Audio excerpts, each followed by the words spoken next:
It is on. We are hybrid Maybe events, I'm maybe I'm not sharing. I should be sharing my screen now. you share your screen, we see the screen, but I didn't see the video. Okay, we are now live. It is my pleasure to announce Angelos Totsos, the OSGeo president, Open Geospatial Foundation president. We're so happy to have you here to give a keynote about the OSGeo Foundation. And so without taking more time, please keep it to 40 minutes. My advice is to leave at least 5 minutes for questions, and there's always questions. So please, Angelos, the floor is yours. All right. Thank you very much. Thank you very much for inviting me to this conference. Unfortunately, due to COVID restrictions, I was not able to join you there, but we are used to giving these presentations from Zoom and other platforms. So, hello everyone. I'm Angelos Zotos. I'm here to make this presentation. We are going to discuss about OSGeo and the details about the foundation, the Open Source Geospatial Foundation. So we are going to discuss what is the Open Source Geospatial Foundation and how we are working with the community in order to empower everyone with open source geospatial. So OSGeo is a non-for-profit software foundation. It has been established in 2006. And our main goal and mission is to provide financial and organizational and legal support to the broader open source geospatial community. Also, we are working very actively to foster global adoption of open source geospatial technology. We are very inclusive as a software foundation, and we are devoted to the open source and open philosophy in general. And we have a very strong community that drives our developments and activities. OSGeo decided to serve the community as an independent legal entity where community members can contribute their code, they can contribute funding or any other kind of resources and their time, obviously. And knowing that the foundation is there to make sure that all the contributions will be maintained for public benefit. So the Open Source Geospatial Foundation is here for the community, and it is powered by the community.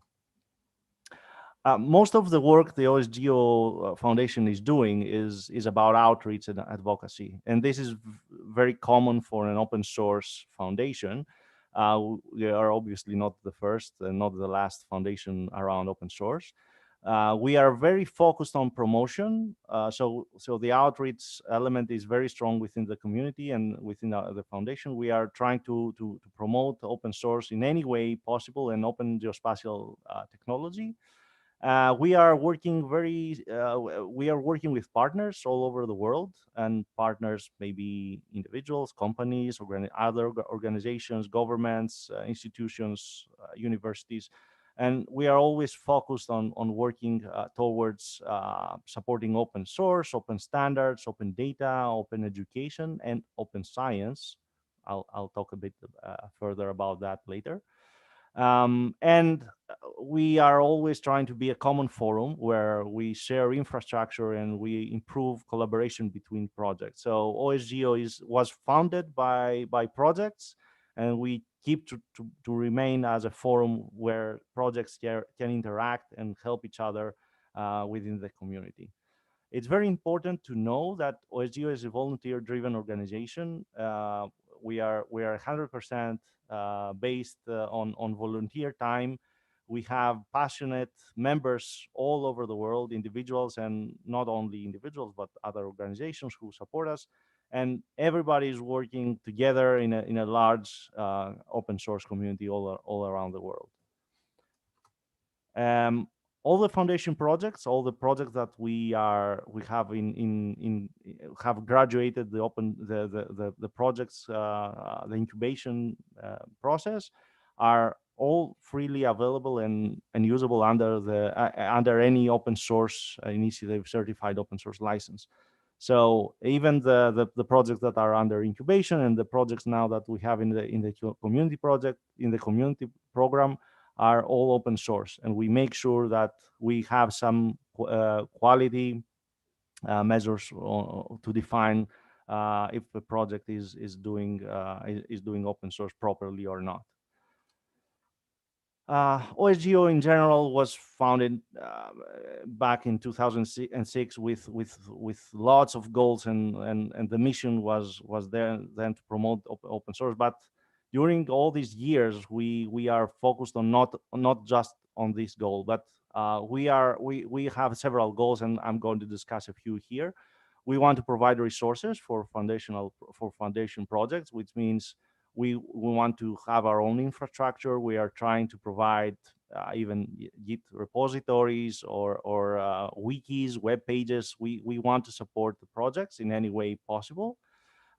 We obviously do that for only for open source geospatial software. So we are not accepting projects that are not geospatial oriented. We are working very much on the interoperability, and this is done with success with ODSE in recent years. And we are trying to encourage interoperability, open and community standards. So we have a strong focus on that. And also we try to make the projects that are developed within OSGeo to be interoperable between them. So we are there to make sure that our projects interact well to each other in terms of not only as software but as communities as well. Um, and we are trying to encourage a high degree of quality and innovation in our projects, which means that we are in any way making sure that we have the best projects there to represent the geospatial community. Obviously, we have also strong focus on education. So we want to make open source a way for educators and universities in order to participate in the open source project development. So we have a strong focus on education as well. Also, since OSGeo is mainly a community, we want to enable communication and cooperation between any communities within OSGeo. We build the communities through horizontal engagement, which is the local chapters that we maintain all around the world, and also through vertical, and those are vertical engagements, and these are agreements between organizations and people who like to spend their time on a specific sector. We are very welcoming and inclusive. So we have obviously a code of conduct, which we enforced some years ago, but we are very welcoming and inclusive, and we accept all of you that would like to participate and help us to achieve all these goals. And of course, we are trying always to celebrate excellence and openness within the OSGeo community, and this is why we are very well known for celebrating in our conferences in FOSS4G conference. Unfortunately, the last 2 years, not so much, but hopefully soon enough.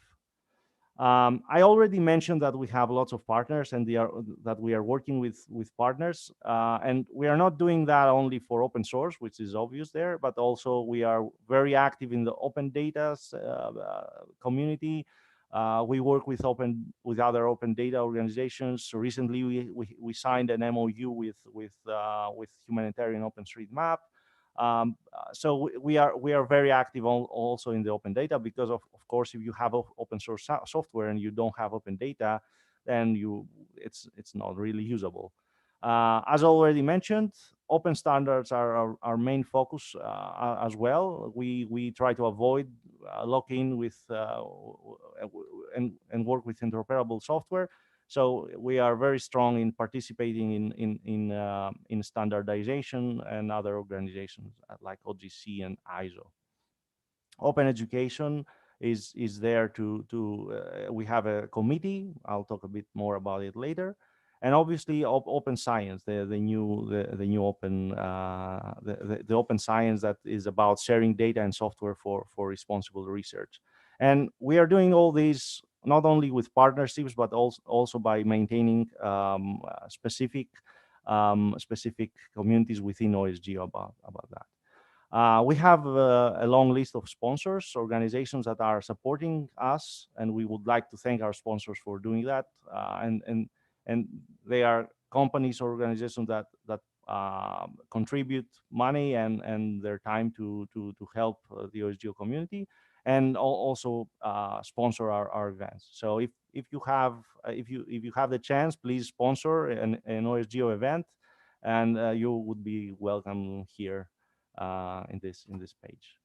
As I already mentioned, we are a volunteer-driven organization. It's all about a duocracy, people who are very active in the community, get to participate more and be able to make decisions. So we have a structure where people who are more involved are getting things done and make the decisions. We have committees, and people can be very active in those committees.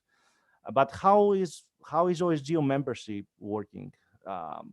It's open, it's free. We don't have any fees. If somebody wants to join, it's free there. Anybody can participate.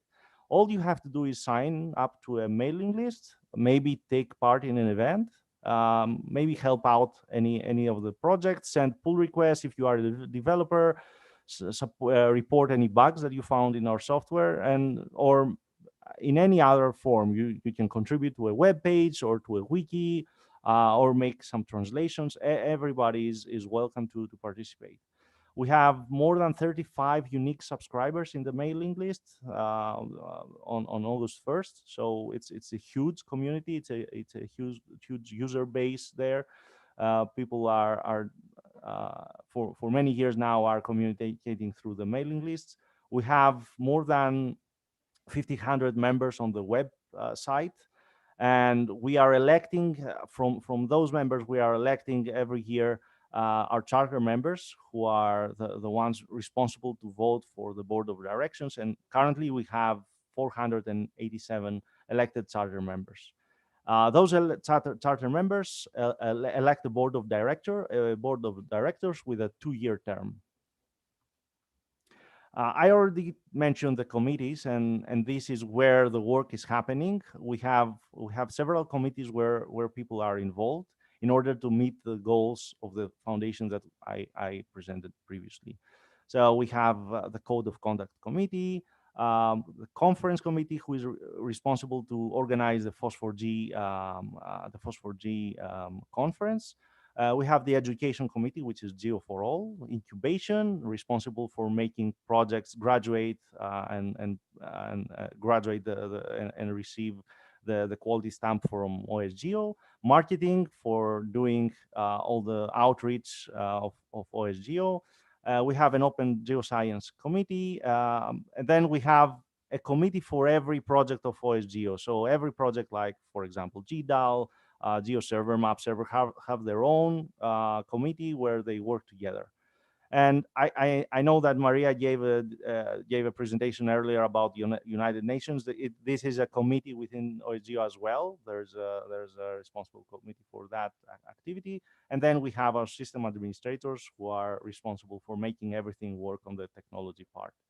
Committees meet often through IRC or recently other means of communication, and you can find the mission. And if you are interested in any of these activities, you can just show up and contribute, and we will be grateful for your contribution.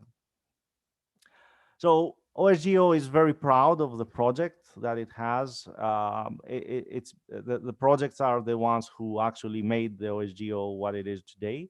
We have 21 projects which are official, have passed the graduation through incubation committee, and are certified as OSGeo projects.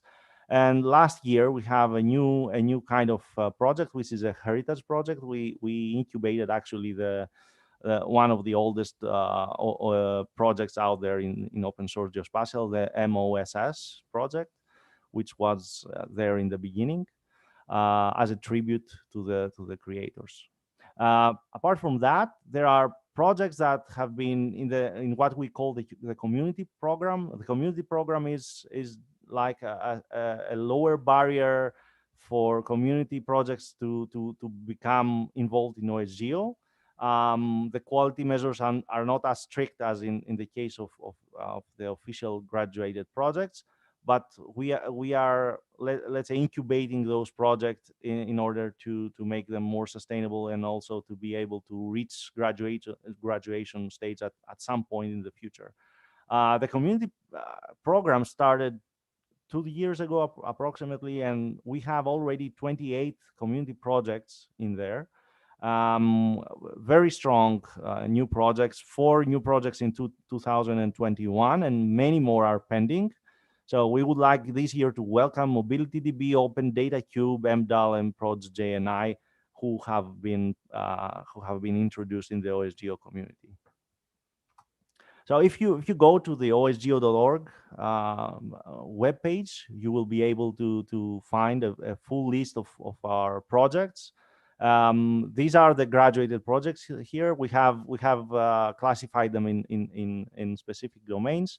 So OSGeo has traditionally a great deal of developer libraries. So you will find the very well-known projects like GDAL, Geos, Prods, and GeoTools, which are the cornerstones of development for open source geospatial. And then you will find more recent libraries, developer libraries like Orfeo Toolbox for Earth observation.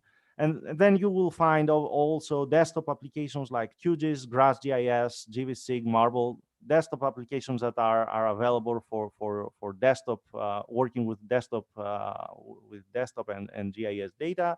But we also have a strong background in databases with PostGIS, and also with web map servers like MapServer, GeoServer, Open Layers, and Degree, and many other projects there. We have a special category for metadata catalogs and content management systems, but also we have graduated our own OSGeo Live project, which is an open source GNU Linux distribution, which includes a great variety of open source geospatial projects. And I'm going to give a short demo at the end of the presentation. This is a list of the community projects. These are the community projects that have been in there are and working towards graduating in the future. Again, lots of geospatial libraries included there, lots of Python, R projects, and in general, in they are the smaller but sometimes modern projects that have not yet reached the same level of user adoption. But uh, we have been helping and working with those community projects in order to help them in their open source journey. Um, so the main question here is how somebody can contribute, how can somebody help. So if you want to join us, in doing all this work, it's pretty simple. All you have to do is join a project. For example, you can send us your code, you can sponsor a project, you can write a document, you can translate, maybe you can present a workshop like what happens here in this conference, send us reports for bugs and issues, or just use the software in the classroom and bring more people into open source geospatial. Students are always welcome. We have the Google Summer of Code where they can participate, or as mentioned earlier, a UN activity, for example. If you don't want to be involved through a project, you can just join a committee in OSGeo and help the committee. If you are very good at marketing, for example, you can join the marketing committee and help us promote the open source geospatial out there. Then we have initiatives like Geo for All, Google Summer of Code. We have travel grants. We have initiative about standards. If you are interested in those specific domains, just join an initiative, show up in a mailing list, and help us achieve those goals. Obviously, it's very important for us to host and organize events. So if you are promoting open source the way that you are doing here in this conference, we consider this an important contribution, and we are very happy to if you reach out to us and promote your event through OSGeo. Obviously, we have a specific type of events that we pretty much like, the code sprints, because many of our members are developers. So we are trying to organize code sprints very often, virtual for the last 2 years. But anyway, then somebody can help in the outreach part. Maintaining the website is always painful and needs work. We Somebody can work on contacting governments and organizations to promote free and open source software. So this is also a very important contribution. Also, we are trying to maintain a strong partnership program. So either through sponsorship or through MOUs, we are building connections with other organizations in order to work together, understand each other, and make sure that we coexist in a mutual way, so that people know how these communities interact with each other. Also, last but not least, um, you can build a local chapter. So if you are in a place on earth that doesn't have a strong community, a strong open source community, it's not that difficult to build one. You can find people in your area, make them understand what open source means and how it works, and bring people together, and do local events and build local chapters. OSGeo has many local chapters. Some of them are official, which means they have even created um, legal entities in their countries, but we have also many unofficial local chapters, and it doesn't really matter as long as promotion of open source works. So please make a local chapter or join a local chapter if you're in your area. A little bit about what happened in the last couple of years. OSGeo is very active in making events, and our main event is the International Force4G. Unfortunately, with the COVID situation, we canceled the event in 2020, and we are going to have the Force4G 2021 at the end of this month. So please join us. We are still Registration is still open. We are also planning to do an in-person code sprint for 2022. And we don't know yet when that will happen, but it is on our plans. And during lockdown, Phos4G community has been really active. Our members have been creating maps all over the world. We have seen lots of COVID-related applications. People have been really active from their homes, and many online events have happened. And thanks to our local chapters who actually gather people and create a smaller but very effective online events. And we are very thankful to our local chapter for doing that, because this is how we keep the community together. We did organize a virtual code sprint in 2020 in November, with more than 50 people getting involved. And also in February this year, we also co-organized a code sprint along with Apache Foundation and OGC. And that was a great success. We saw lots of people interacting together from all these foundations together. And we are looking forward to events in 2022.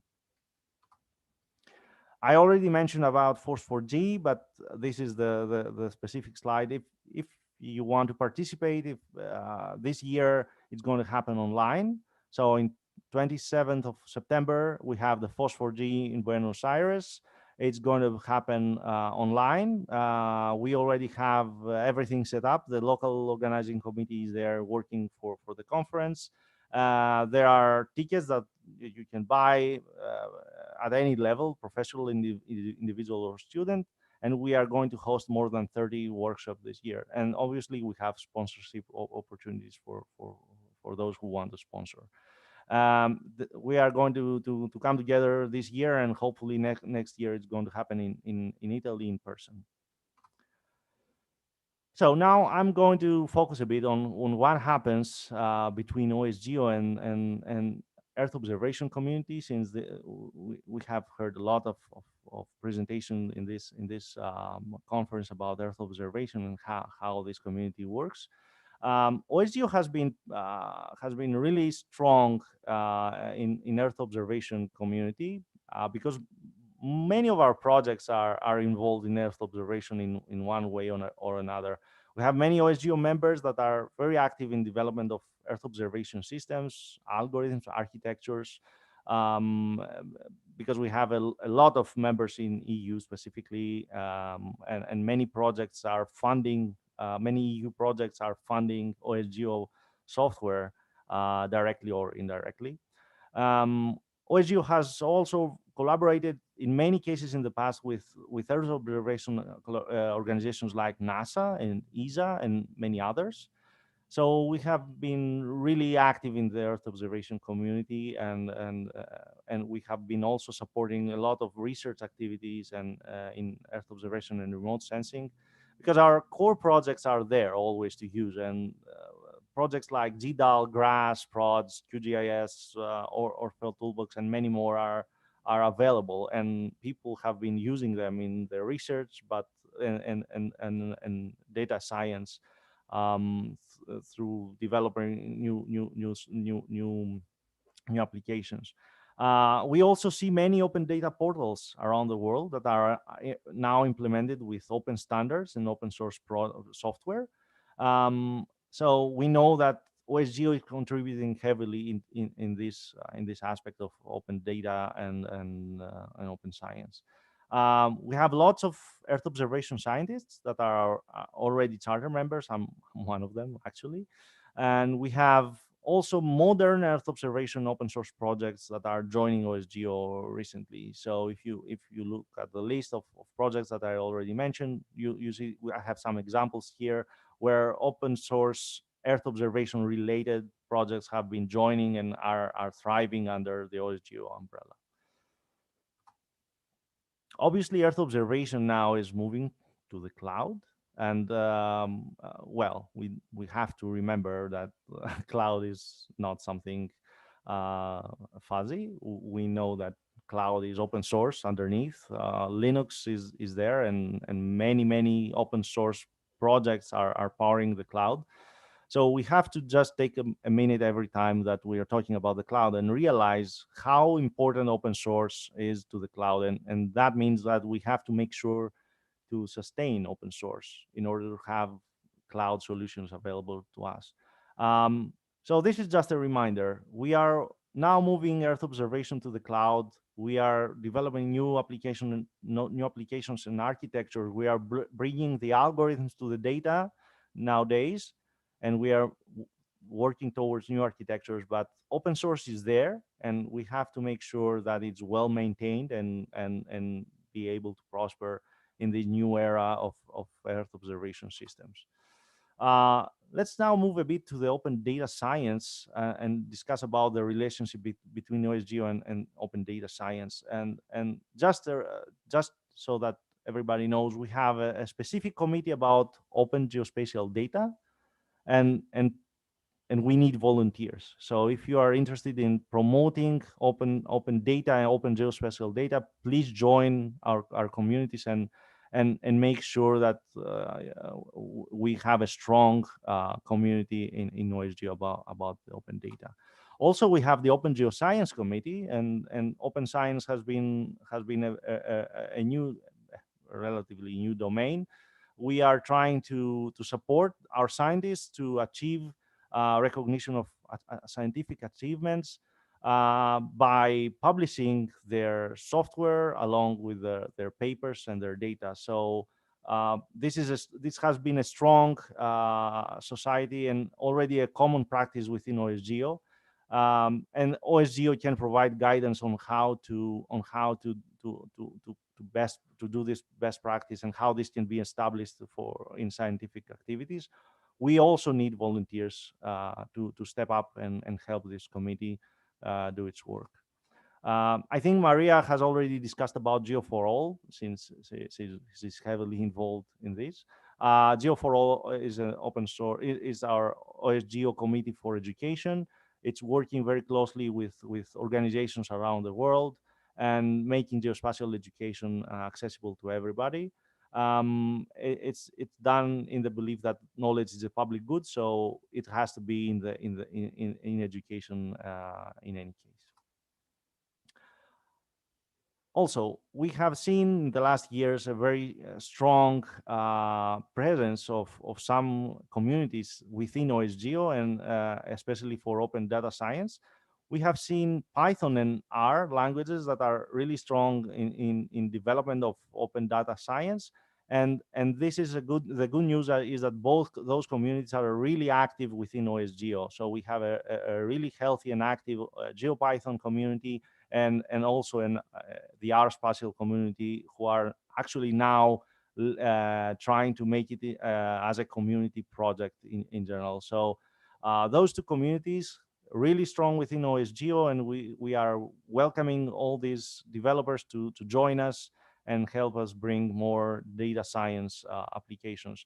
OSGeo traditionally has tribes because people like their programming languages. So Python and R are there as well, but we have traditional tribes like C and Java. But we are now looking at more, including more new languages, and many Earth observation and data science applications now are also moving to Go, Rust, Scala, and many more programming languages.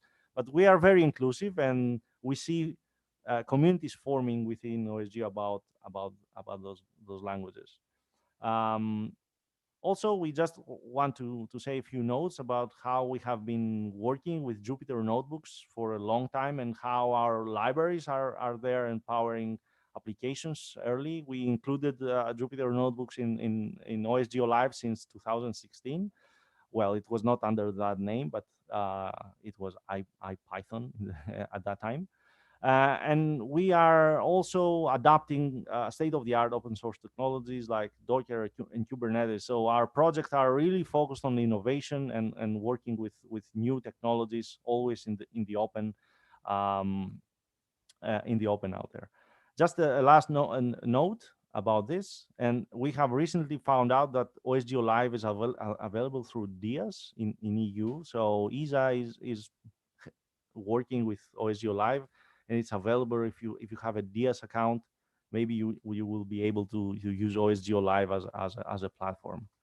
The final note, please don't forget that most of the applications that we see now online are even if it's cloud native, even if it's a portal, many of those have deep roots in free and open source software. So let's not forget the maintainers of those projects. Those projects are alive there because people are caring about those projects, and we need to just support them in any way.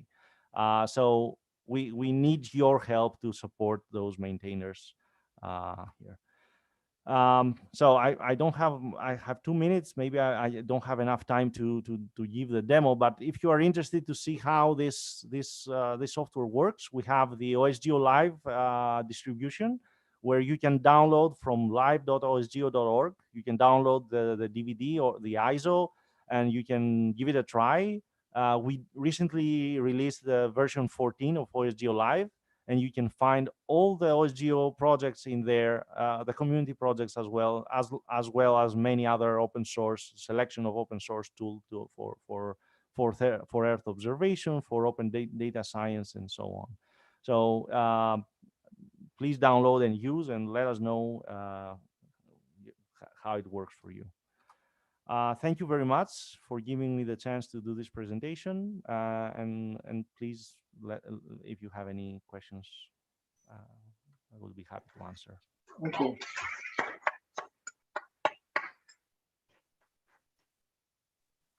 Thank you. Angelos, we have probably some questions. We have some time. Let me see in the audience. Yes, Luca, question. Yeah, you come here. Okay.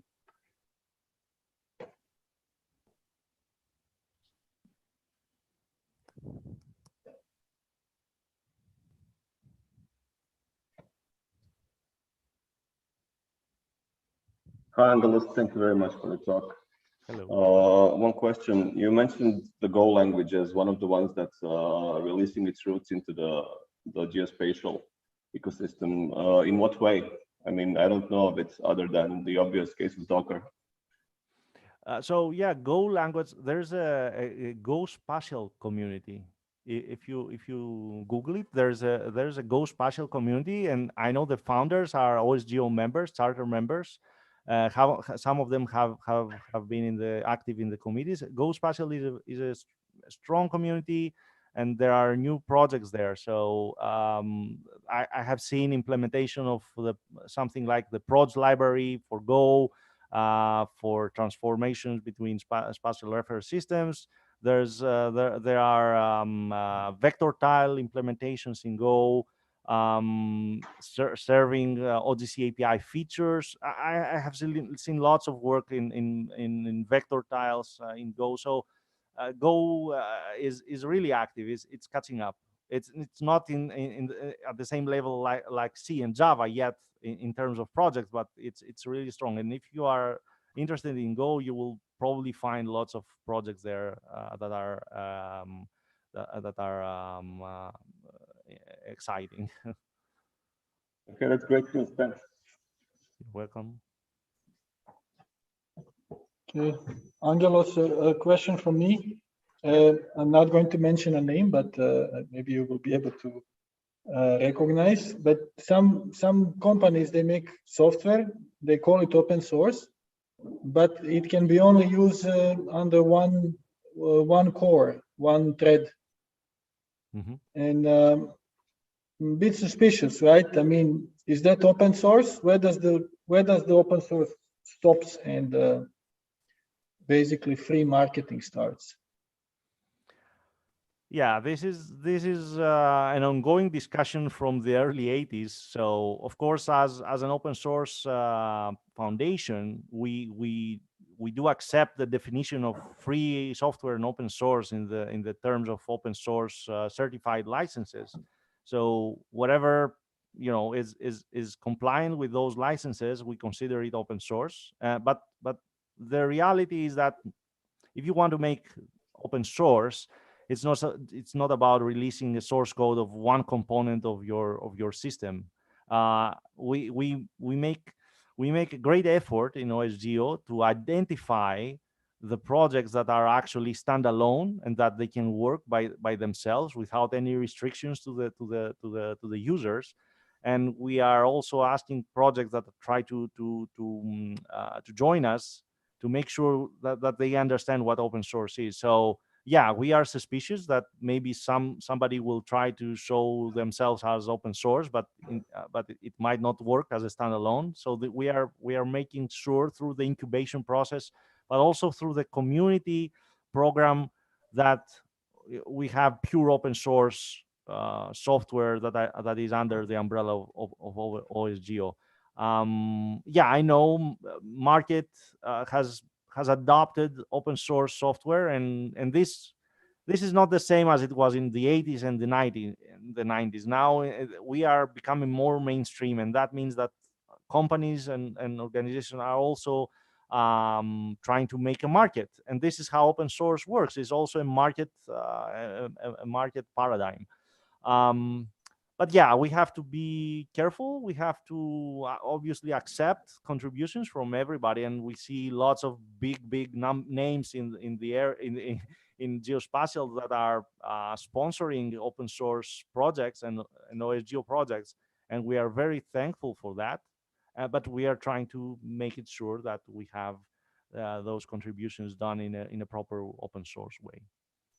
Okay, thank you. That was a very diplomatic answer. I was hoping for some a more controversial debate, but thank you nevertheless.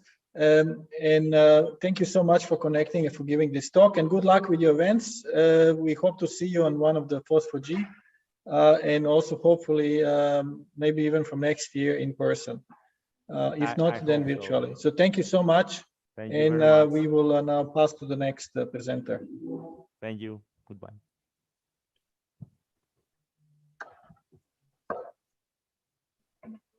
Yes.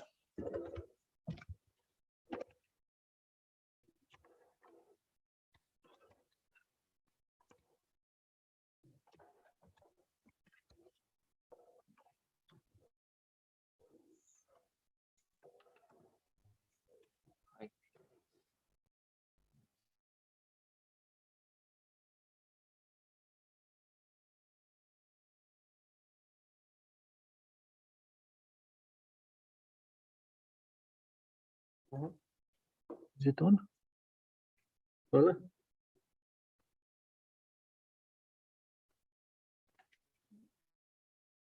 Maybe the battery. No. Okay, it's fine.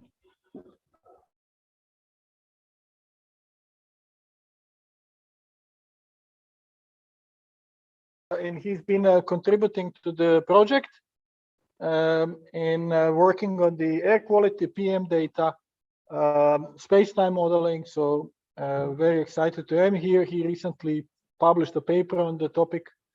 So so we're very happy to have Salim here. Please.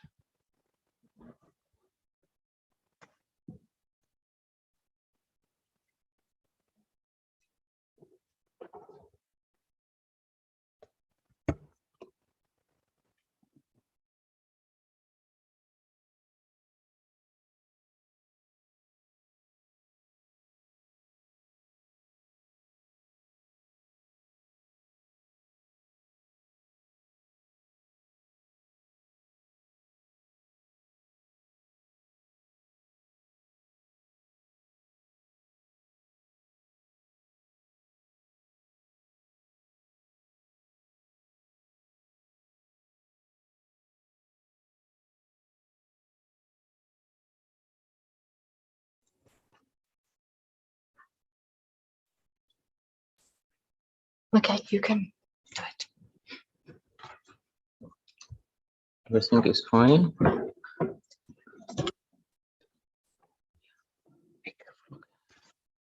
No, be careful.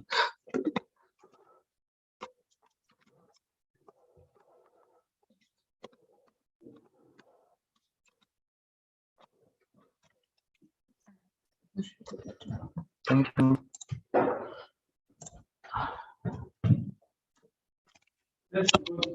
Good. Online. Hi, my name is Salim Brahim. I'm a PhD student, as Tom mentioned, in the Czech Technical University in Prague, under the supervision of Professor Lena Halinova. I'm specialized in GIS and remote sensing, and today I'll be talking about creating PM2.5 maps over Europe.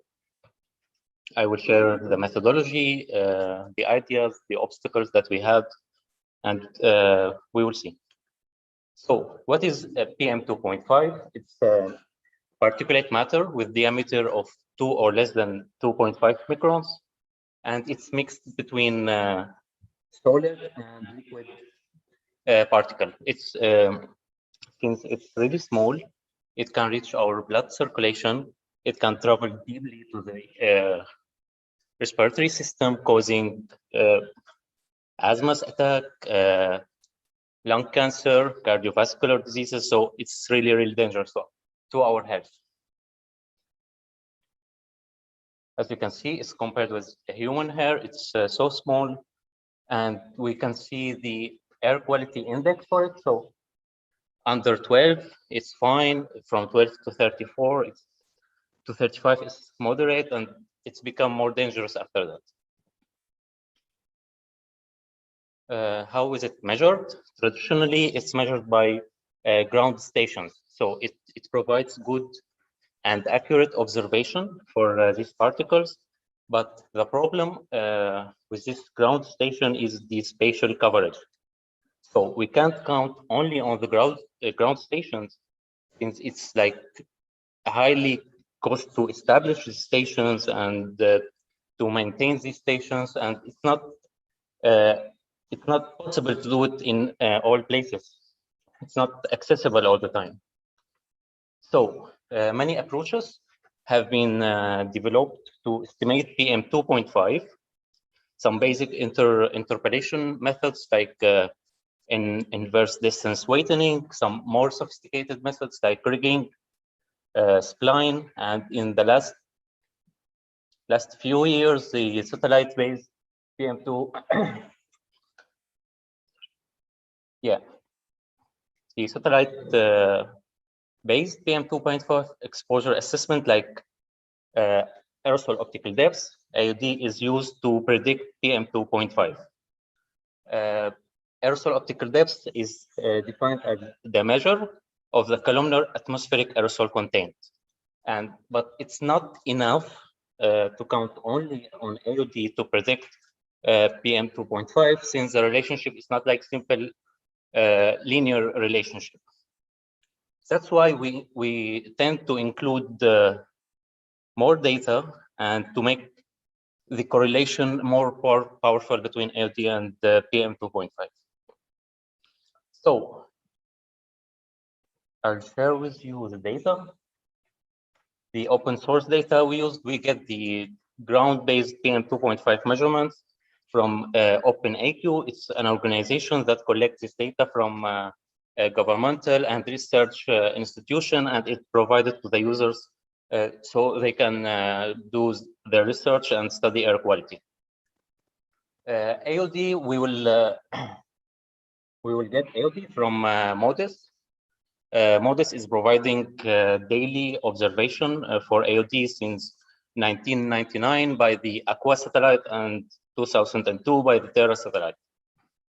So there are many algorithms used by MODIS to retrieve AOD, starting with the dark target, deep blue, and the mixed one. And in the last years, the MAYAC algorithm is widely used since it has like very, very good spatial resolution, like 1 kilometer.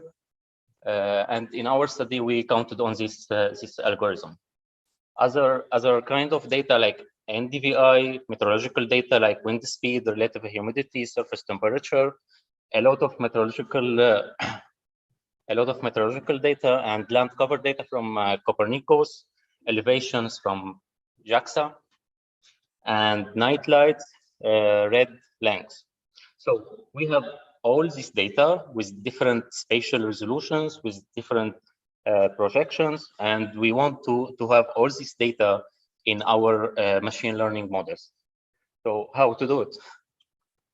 First of all, this is the study area, and you can see the location of PM 2.5 ground stations, and we created 1 by 1 kilometer grid, so we have almost more than 13 million pixels, and almost 5.5 million are located over land. So first of all, we want to do pre-processing for the data and to include it in our grid. We will start with the AOD. MODIS provides some quality assurance layer in its recent products. And in the product we are using, it's called MCD19A2. We have this quality assurance sub-data sets, and we utilized this sub-data set to create some masks, and we applied the masks on both the Terra and Aqua. After that, after applying these masks, we did like simple averaging for both of them, so we can have like the maximum coverage. Okay, some of them are there, but for the rest of the data, like for the meteorological data, we did the reprojection, resampling to our grid, and we used the bilinear interpolation. For the PM 2.5, we had some issues. Since we are counting on open source data, we can't guarantee that we have like hourly observations. So since the Terra and Aqua are passing, the Terra is passing locally around 10:30 a.m. and the Aqua is passing locally around 1:30 p.m. We took the observation between 10 a.m. and 2 p.m. And later, if we had like hourly observations, we can include it in our study. We removed the unrealistic values. It was less than 1%, and we did the averaging for each station per day. For the road lengths, we used, as I said, from Copernicus, and we calculated the average road length in each grid cell using level 1 and 2 from this OpenStreetMap roads. For NDVI, also the same. I'm not sure what we're missing there. Yeah, it should be fine. So we put all this data in, we projected to EPSG 3035, and we have this grid 1 by 1 kilometer. So let's imagine this is the grid. Here we have some stations. Let's go more in depth. Yeah, so we have the observation from the ground station. We have all these input data, or we can say all these independent variables, and the value of the PM 2.5 as the dependent variable. So first of all, it's common that the relationship between AOD and PM 2.5, it's not simple. So we start testing some algorithms, and we were satisfied with the extra trees algorithm. So from its name, it's tree-based algorithm, and it's counted like ensemble learning, since each tree will provide one estimation, and it depends on the problem. So for the classification problems, the final decision will be based on the majority of classifications of the trees in the forest. And for our case, since you are predicting continuous values, it would be the average of all the estimators, all the trees in the forest. Yes, so here we can imagine that we have the inputs, our grid, and here you can see, like, for each day, we have these inputs, and we included both the spatial and temporal information in our model.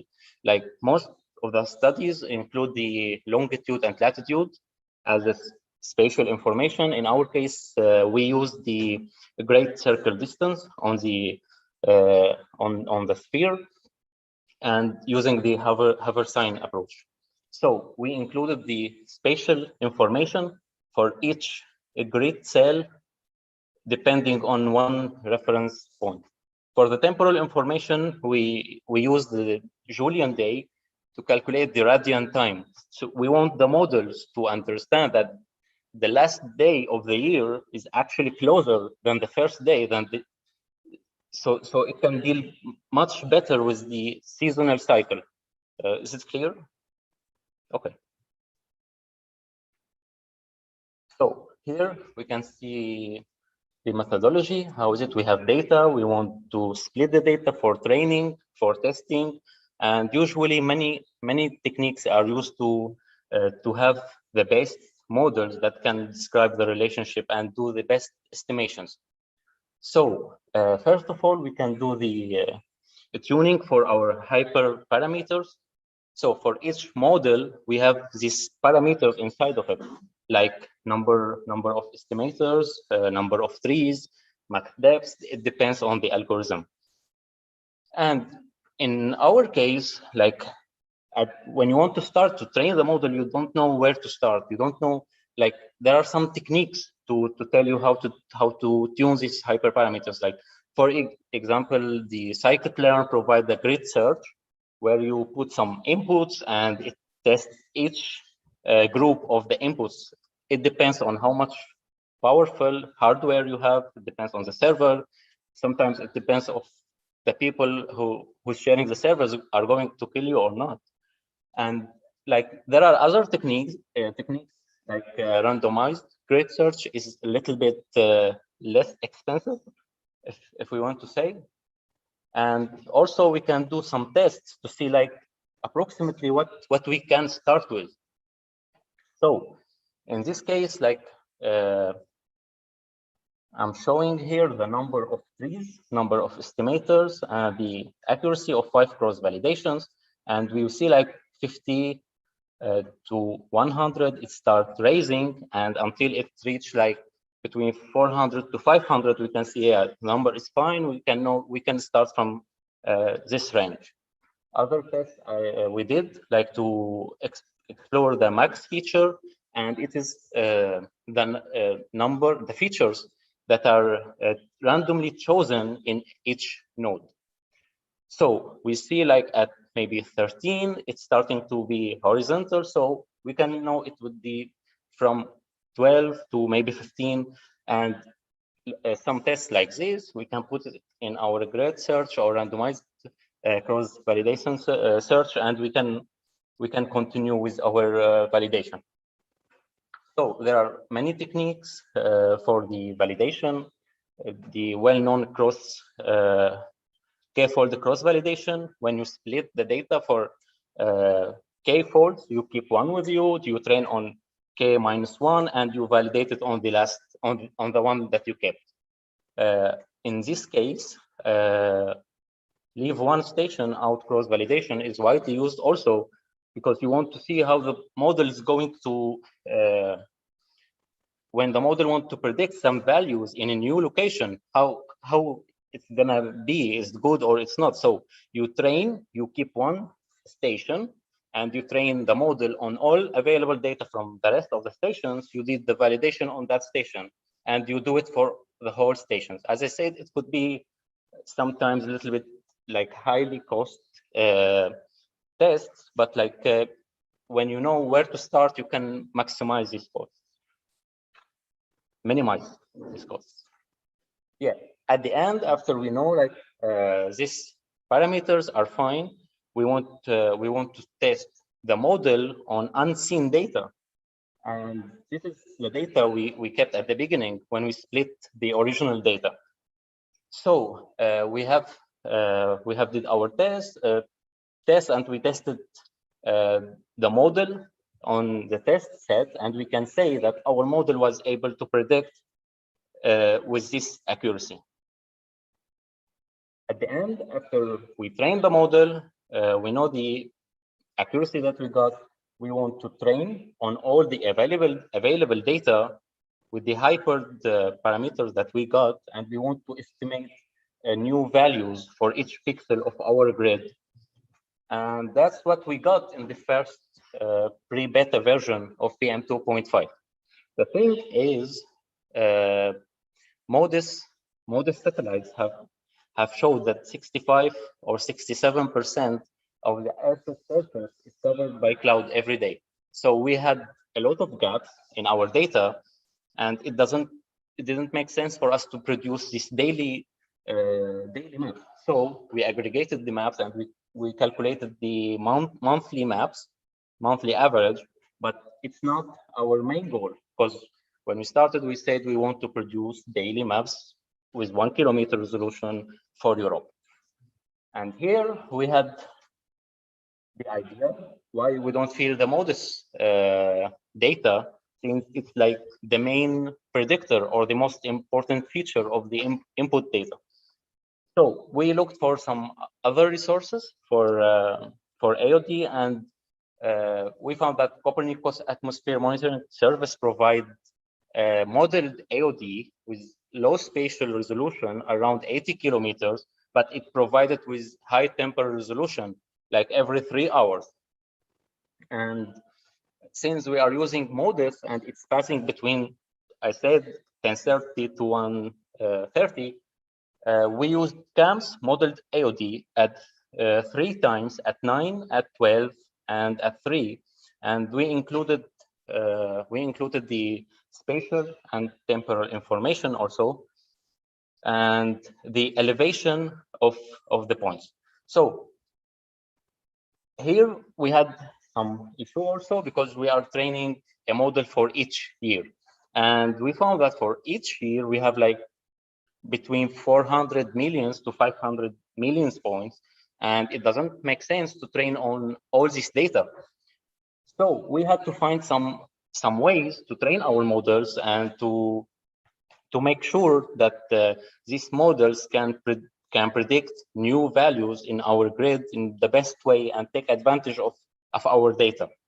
So the thing we've done is we took 10% only of the data that we have, and we use the KS test to have a representative samples of the whole population that we have. It's a little bit statistics here, but it worked for us, and we applied the 5 cross validation.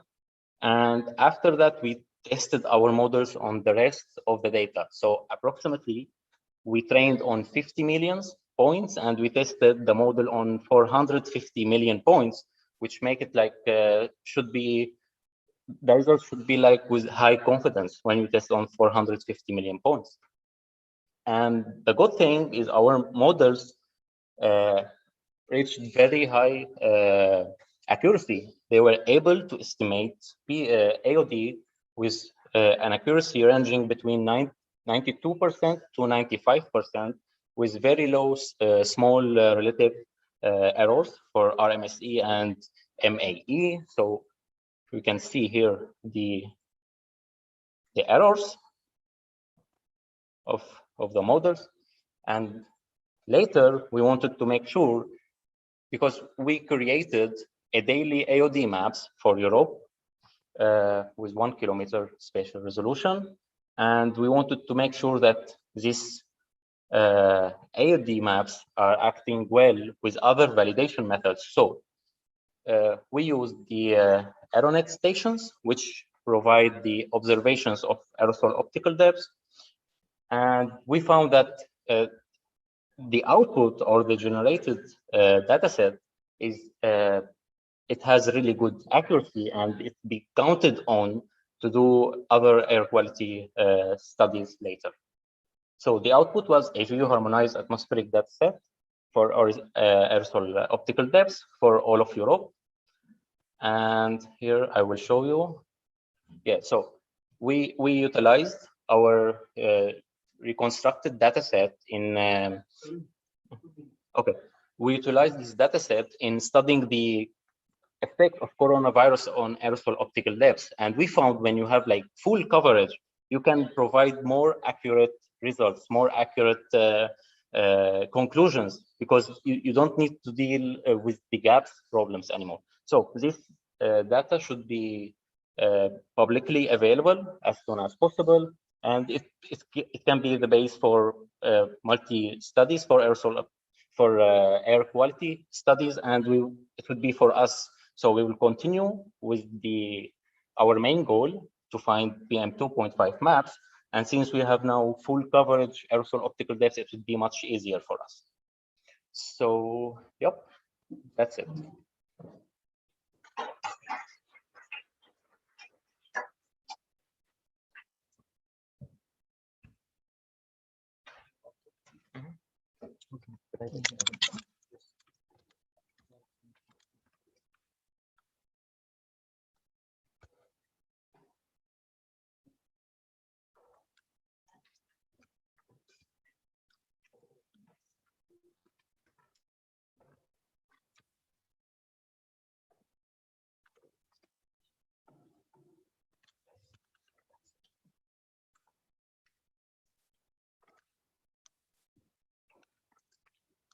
So, any questions? Any questions?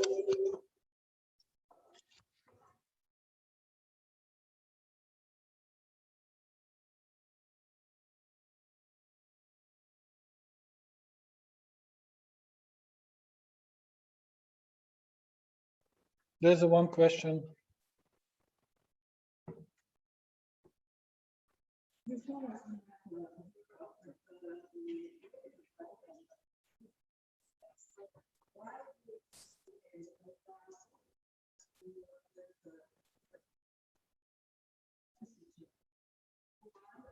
For the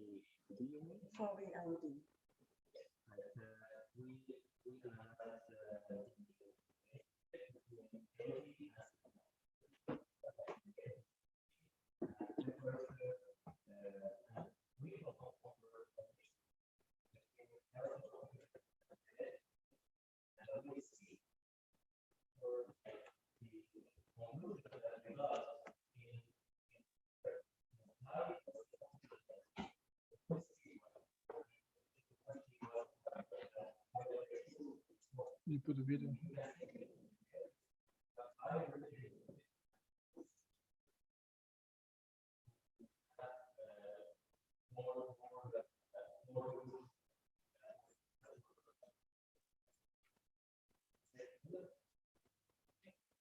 Okay. Okay, we have to continue. I'm very sorry, we have another presenter waiting. So we go to the next presenter. With us is Rochelle Schneider, and she's at the, I think she's at the moment at the ESRIN Center, European Space Agency in Italy, correct? Quite. I'm working remotely from the UK. Okay, okay, but you are from the ESA and Yeah. you're working for Phi Lab. So please, the floor is yours. We don't want to take more time. Please, you can start your presentation and share your screen. Okay.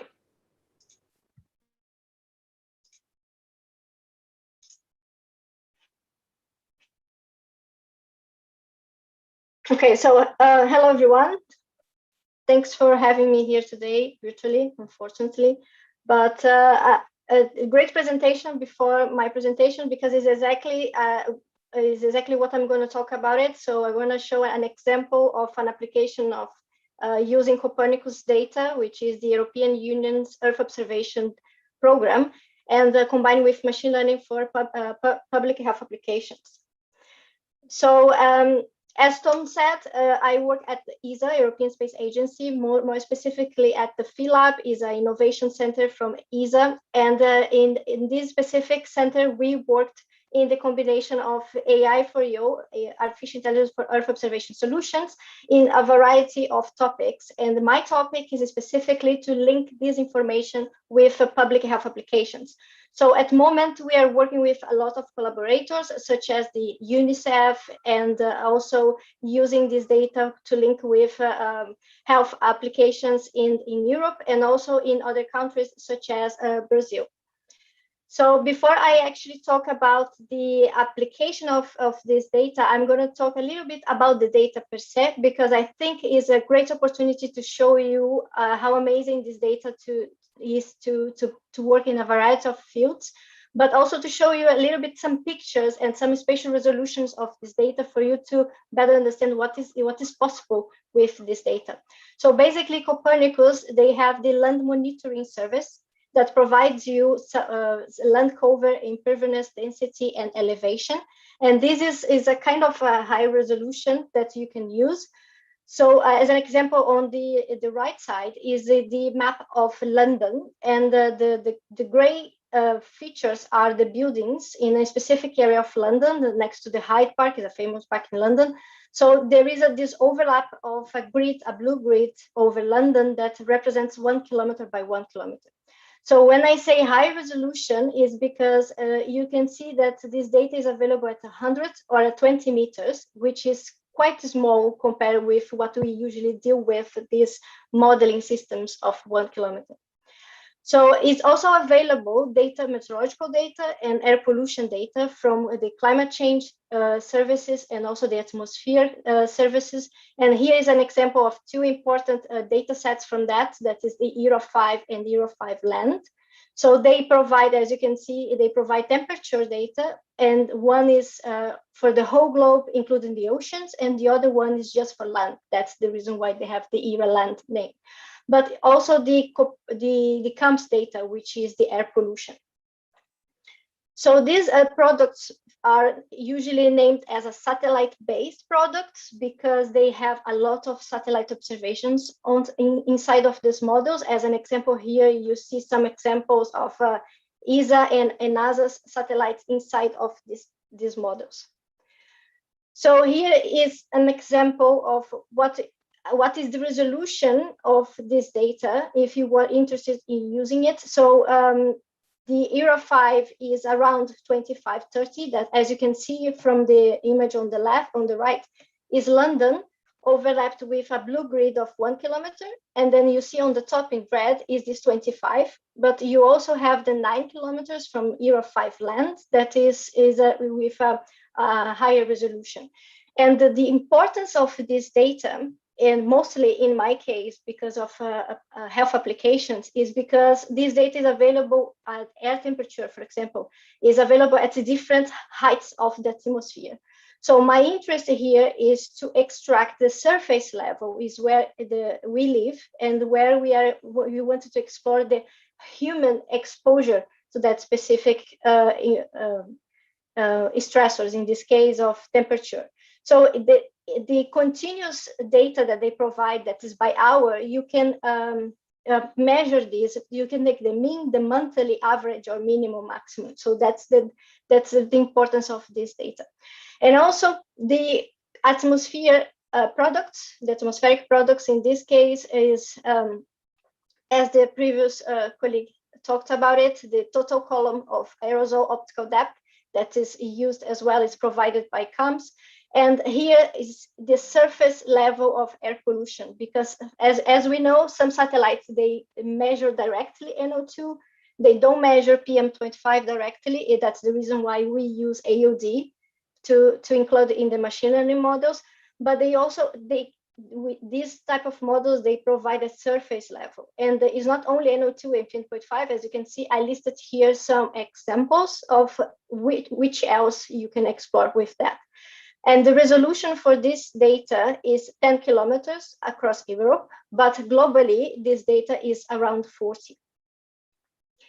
So, and some cases, as someone is exploring Europe and not just a specific country, this is an interesting source to get monitor data, because this is a combination of all the air quality monitors available across Europe. If you're in a country that you need to manage data from another country or for the whole area, and you don't have actually to go in every website for the country in a different language to get this data. So this is a source that you can explore. But okay, so this is a very quick overview about what is available. Of course, there is plenty more than that, but you can also see now an application for this that is just beyond the products. So here's an example that I'm going to show you, is a work that was developed before I joined ESA. It was a collaboration, was developed at the London School of Hygiene and Tropical Medicine. This project was exactly focused in giving to people the exposure of PM particulate matter to areas that we just don't have data. And why this is important? Because as you see in the picture on the left, the red dots are the monitors across Great Britain. And the blue crosses are a specific cohort study or a specific residents that you have health data and you wanted to explore. But the problem here is if you get the observed data from the ground monitors, there are a lot of people that just don't have the exposure assigned to them. And they usually, what they do is they assign the closest monitor to that person. But if there are some areas that you have a monitor that is the closest one is just 100 meters away, 100 kilometers away from you. So that actually is not your exposure anymore. So that's the reason why we developed this project. We aim to reconstruct the exposure of PM2.5 at 1 kilometer to be able to assign it to every single postcode level the appropriate exposure. So now I enter more in the project itself. So we're going to talk about how we developed that. So basically, we explored Great Britain, which is Scotland, England, and Wales, and we explored the from 2008 to 2018 in a resolution of 1 kilometer, and the pollutant was particulate matter 2.5, and as you see in the picture on the left is the number of 1 kilometer grids that are just inside London, and the Great Britain, the whole area is composed of 234,429. So to be able to achieve this, we had some limitations, and that's the reason why we had to create a multi-stage machine learning approach. In this case, because as you see in the stage 1, there are a lot of places that they only had PM10 monitors measuring PM10, and they did not measure PM25. So we had to create this process to estimate what would be the PM25 in these monitors that will only have PM10. And regarding the AOD, so we use data from satellites, and as you might know, the UK is quite cloudy, and this is a limitation for AOD because it's a product that is sensitive to cloud, so we don't have information when is cloud, or if you have some clouds, the pixels next to this area, it starts not to be that as reliable as a very clean area. So in this case, we had to do another step for that. And the stage 3 is the stage that we actually had a huge data collection processes because we gather a lot of information from satellites, satellite-based data, and also geospatial features that were available from the government to then reconstruct the information for every single day during 11 years. So here is just to show you how we have done it. In the stage 1, as I said, you see on the blue dots on the left that are the locations just for 2010 of monitors that measuring PM25. If you check the other map in the orange color, you see that the huge amount is a considerable, a larger amount of PM10 measuring across Great Britain. So basically, we just estimate for that monitor measuring PM10 what would be the expected PM25 in that case. So this was made to increase our ground truth, let's say, is the number of monitors that we have to train our machine learning model. So here is the action to fill the gaps of AOD from satellites. Important thing is that the satellites, they provide a resolution of 1 kilometer, while the data, the AOD from CUMS is a much coarser resolution, but there is the benefit of a continuous time series for that specific product, and also they provide this in multiple wavelets, and this is basically every 3 hours data, so it's much more robust in this case. So what we aimed in this stage was bring it back, downscaling the AOD from CUMS to the resolution of the satellites, since we aim to have this resolution at 1 and not in the very coarse resolution from CUMS.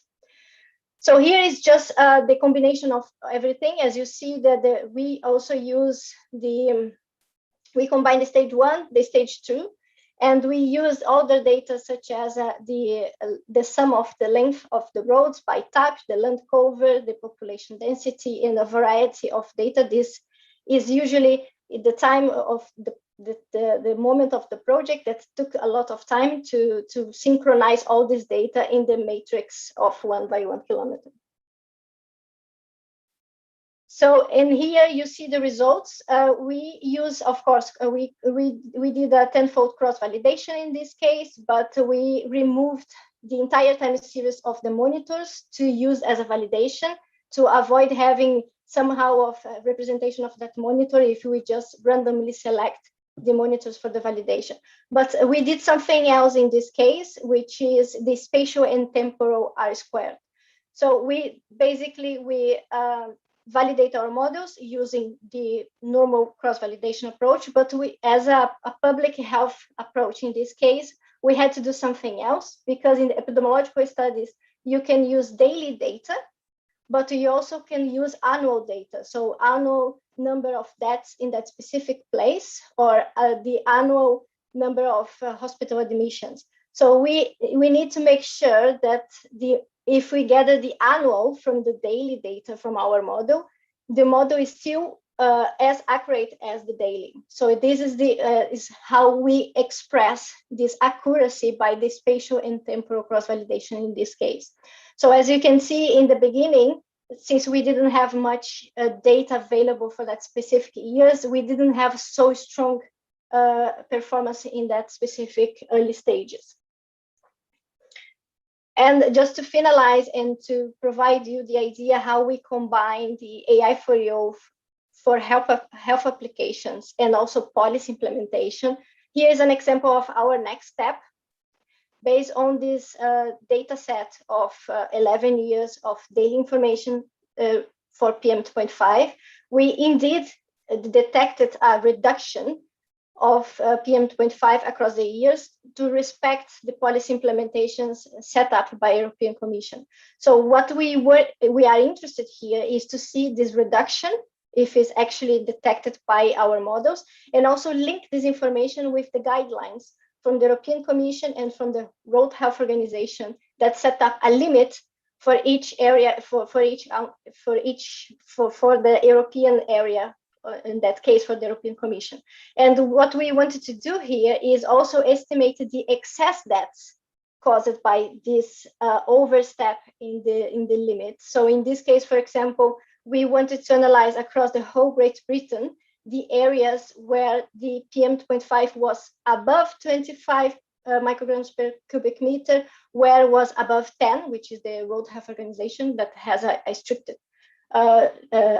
recommendation in this case. And based on this surplus, we estimate what would be the number of deaths that could be avoided caused by PM2.5.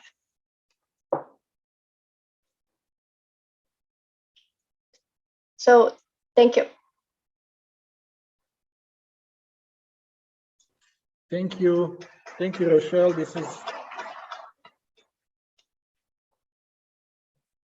is actually, yeah, this looks like you did a lot of modeling, highly appropriate for our conference. We're very happy to have you with us. We have some questions for you.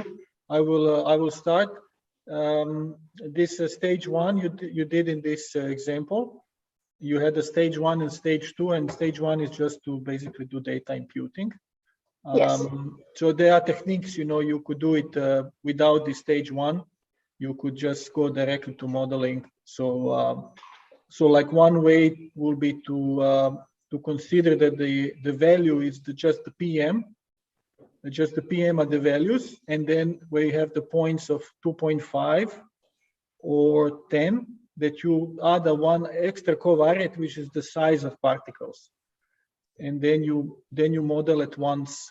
And if you use a tree-based machine learning, then you don't have to worry about imputing, but you basically throw all the data together.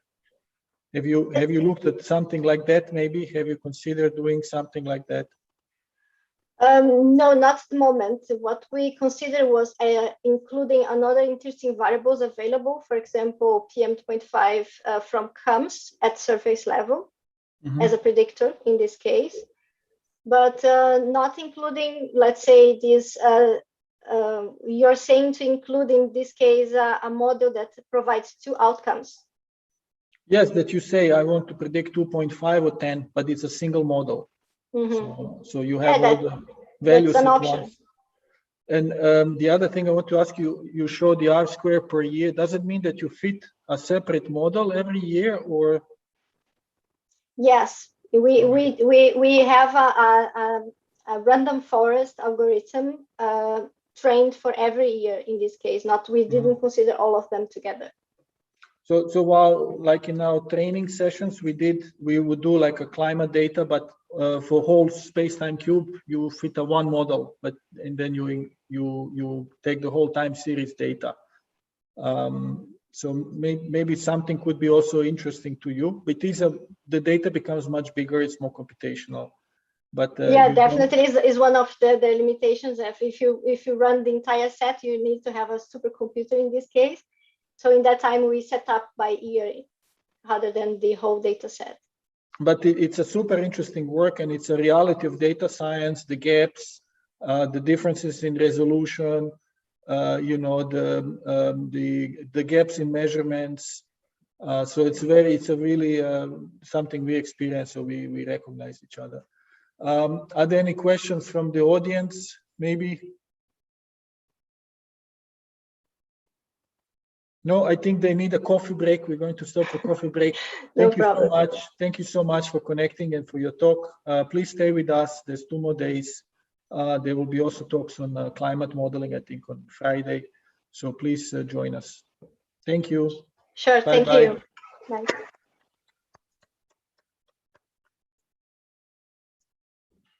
So we have a little break, 10 minutes. Please be back. So 3:35, we go with the next talk. Veronica Andreo connecting with us from Argentina, from Conicat, and she will talk about the GRASS GS8 desktop GS to big data cubes.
Well, can you hear me? Yes. Great. We see you. We see your video. We see your slides. Okay, good. I think we're ready to start. So please keep it to. You have 20 minutes. No, sorry. Yes. No, I'm wrong. You have more. You have a half an hour. You have half an hour. No, Okay. 20 minutes. No, I'm wrong. I Sorry. think it was 20 minutes. Yes, 20 I minutes. try to be fast. 20 minutes. So please keep it 20 minutes. Keep some time for questions. Please start. Okay. Hello, everyone. Welcome to the talk about GrassGIS 8, the new upcoming version of Grass. I'm Veronica Andreo, and I will be sharing this presentation with you on behalf of the whole Grass development team and community. Well, Tom already presented me, but I'm from Argentina. I am a biologist and I have a MSc in remote sensing and GIS. And my research is focused on the applications of remote sensing and GIS to disease ecology. I'm also a Grass development team member, and since February, I'm the project steering committee chair. For an overview of this talk, briefly, we will see some generalities about Grass, the new upcoming and exciting features in Grass 8, Grass for remote sensing and Grass for the cloud, some application examples, resources, and a call to get involved. So which Grass are we talking about? This one, the Geographic Resources Analysis Support System. This is a free and open source software suite used for geospatial data management and analysis, image processing, spatial modeling, and visualization. It was originally developed by the US Army SAR Labs in the early 80s. And last month, on July 29, we became 38 years old. So Grass have been around for a while and in continuous development. This is just for you to maybe have a look later. It's a video from the 80s too, narrated by William Schaffner, showing the very early versions of GrassGIS. So it's, if you like history, this is a nice video, a very nice video. So general features.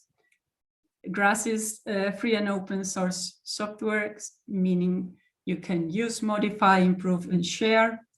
It has a large amount of tools, more than 500 core modules and more than 300 add-ons. It comes with a graphical user interface and also a command line interface. It's mostly written in C, but there are a lot of modules in Python as well. So it has a C API, Python API, and libraries that allow you to build more modules or do scripting as well. It provides interface and connection with R, QGIS, WPS, and a list of etc. And it supports different data types like raster, including satellite images, 3D raster, voxel data, vector, and space-time data sets. As I was saying before, there are two ways to use Grass in QGIS, like through the Grass plugin or from the processing toolbox. You can also use Grass within R or R within Grass. And within the Grass GUI, we have a Python console and also a simple Python editor where you can just type your scripts and run them as well. So as you can see, it's an all-in-one software suite with all mature tools available right away and the possibility to download experimental tools and test. And the range of applications goes from network analysis to hydrology, remote sensing, object-based image analysis, time series, and many etc. So some cool stuff that has been around for a while. 64-bit and large file support for all operating systems. So this is just a screenshot shared by Markus Netteler once, like with raster map of 392 billion cells, and GRASS still opens it and does not crash. There's time series support, as I was saying before, with a whole bunch of tools to create time series, to analyze them, to do different temporal and spatial algebraic operations all together. And of course, you can easily have a look at the temporal plot of different pixels or create animations. There's also this set of tools called Futures. It's for urban growth modeling as well. Pest or pathogen spread simulation, a different set of tools. They're really cool, tangible landscape as well. And it is everything based on this great community and shared improvements. So all this is developed by the community and shared to the public. And so the credits goes to the whole community and not only to the authors of this talk. And it is a real global community. We are open community of users and developers, but there are also different other contributors like documentation, translation, and so on. And the project is basically coordinated by a project steering committee that goes to elections every 4 years. There are also, like, our modules are scientifically sound. Many modules are based on papers, or basically then the module is published as a paper, and many tools from GRASS.js as well as many other software are also used in open science and reproducible science. And last but not least, we always attempt to innovate, but also provide stability. So for example, this raster algebra expression here from version 5 still works in version 8. And of course, there's always support from either from the community, but also commercial support. So there you have not an extensive list of places and companies that provide GRASS.js support. So let's go to GRASS 8. This is our roadmap. We plan to release GRASS 8 quite soon. And we think of it as the first release of a new era. You will see why this release will be its attempt to facilitate, to make it easy to access GRASS, especially for newcomers. So what are the exciting new features? Well, we come with dark theme support in GRASS 8. And this is, for me, the most important innovation or feature in GRASS 8. We have developed an improved first-time user experience. So all this startup that used to be there in version 7 and before is completely gone. And instead, when you open GRASS, you will really access the software, and the project will set up automatically. And you will, if it is the first time you open the software, you will be provided guidance with different tooltips. This was developed in the Google Summer of, started in a Google Summer of Code, then continued in an MSc thesis, and it involved like many surveys and calls and reviews from the community. It was like really, really great improvement. And everything will be centralized in the data tab. So it will allow to copy and paste maps from one location to the other, reproject, display, and many other things. There's also a new concept of band references in GRASS 8, and they are also now integrated into signature files to then be able to use these spectral signature files to classify other sets of imagery groups. And this band references also allows us to register, to create time series of satellite images, so similar to image collections. There are also improvements in terms of velocity for linking data. Instead of importing huge data sets, you can now link them much faster than before. LIDAR data import with PDAL was also included for version 8. The delineation of skeletons and center lines. And under the hood, there are also some other improvements in terms of support for the latest versions of Broach and GDAL and high accuracy coordinate transformations. So probably for the user, it won't be much different, but under the hood, this was like very important changes. And also there has been like really extensive work in terms of improving and making more robust code quality checks.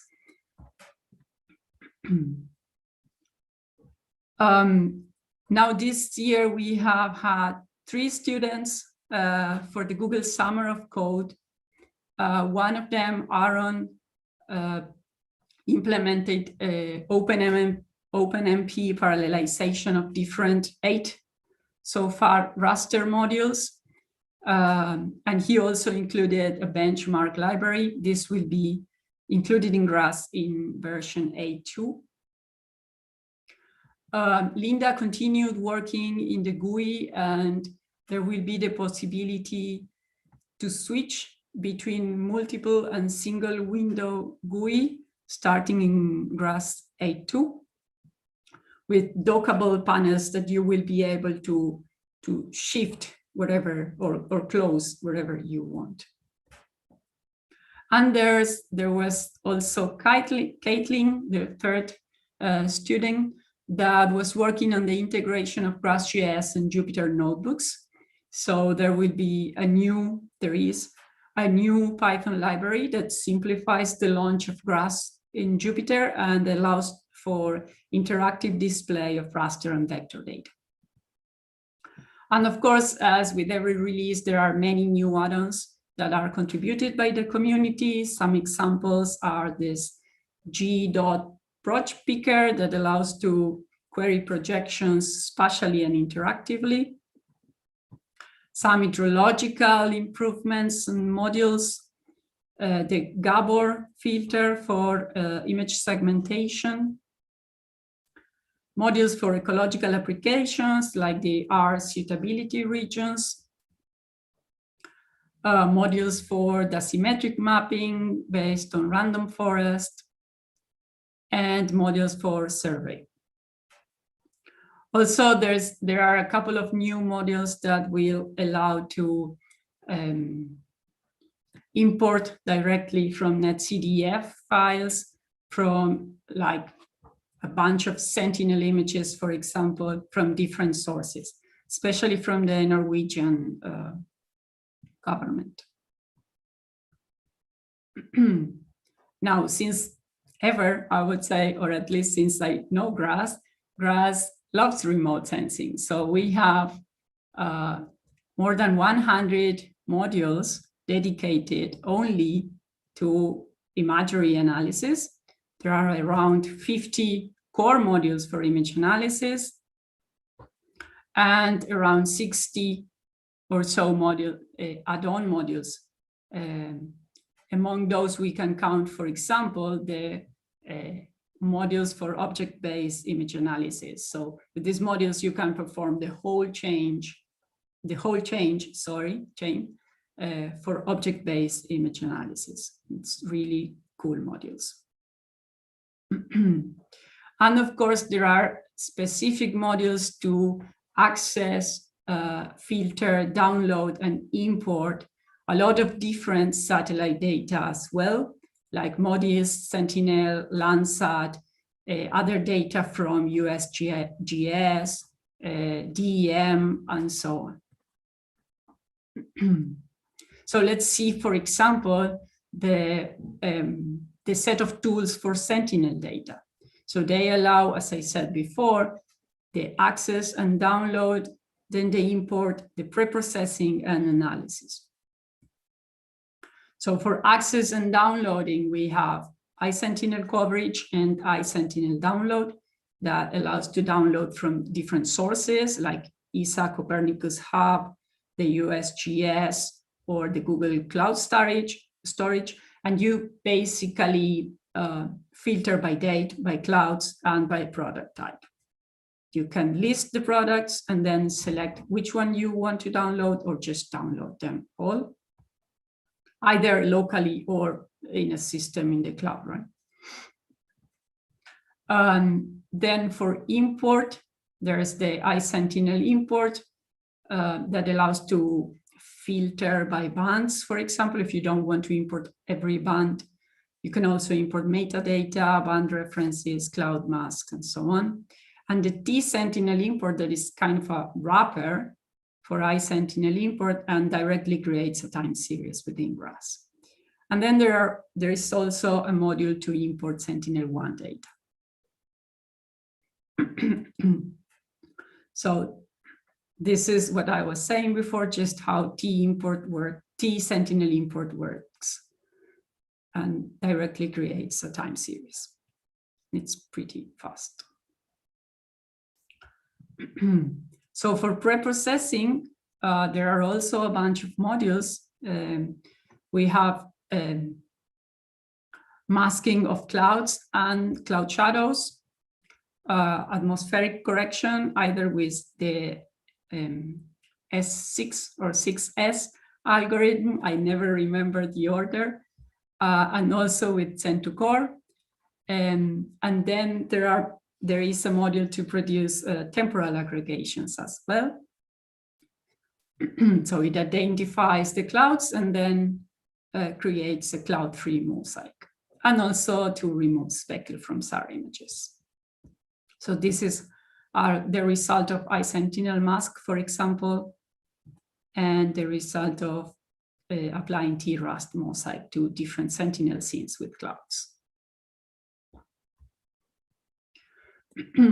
For the preprocessing of Sentinel-1 data, this module uses Sentinel ESA Snap software, so it's kind of a wrapper, and then you can have the complete SAR preprocessing chain done within GRASS. Not only that, but GRASS is also ready for the cloud for a while as well. We provide different flavors of Docker containers with GRASS. They are built and updated automatically with every commit in the GitHub repo, and they can be basically deployed wherever you need them. So if you are interested, please go to this link down here and you will find all the different versions. And of course, there's also an OSGeo community project, Actinia, that basically takes GRASS GIS to the clouds with a REST API. So it's a REST API for scalable, distributed, high-performance processing of geodata using GRASS, but it can also use other open source software like GDAL and so on. I just leave some links here if you are then interested, like Phosphor G presentation, and if you want to try there's a demo user that you can use by following a tutorial by Markus Nettel. And the source code, of course, is available, is open and is available in GitHub.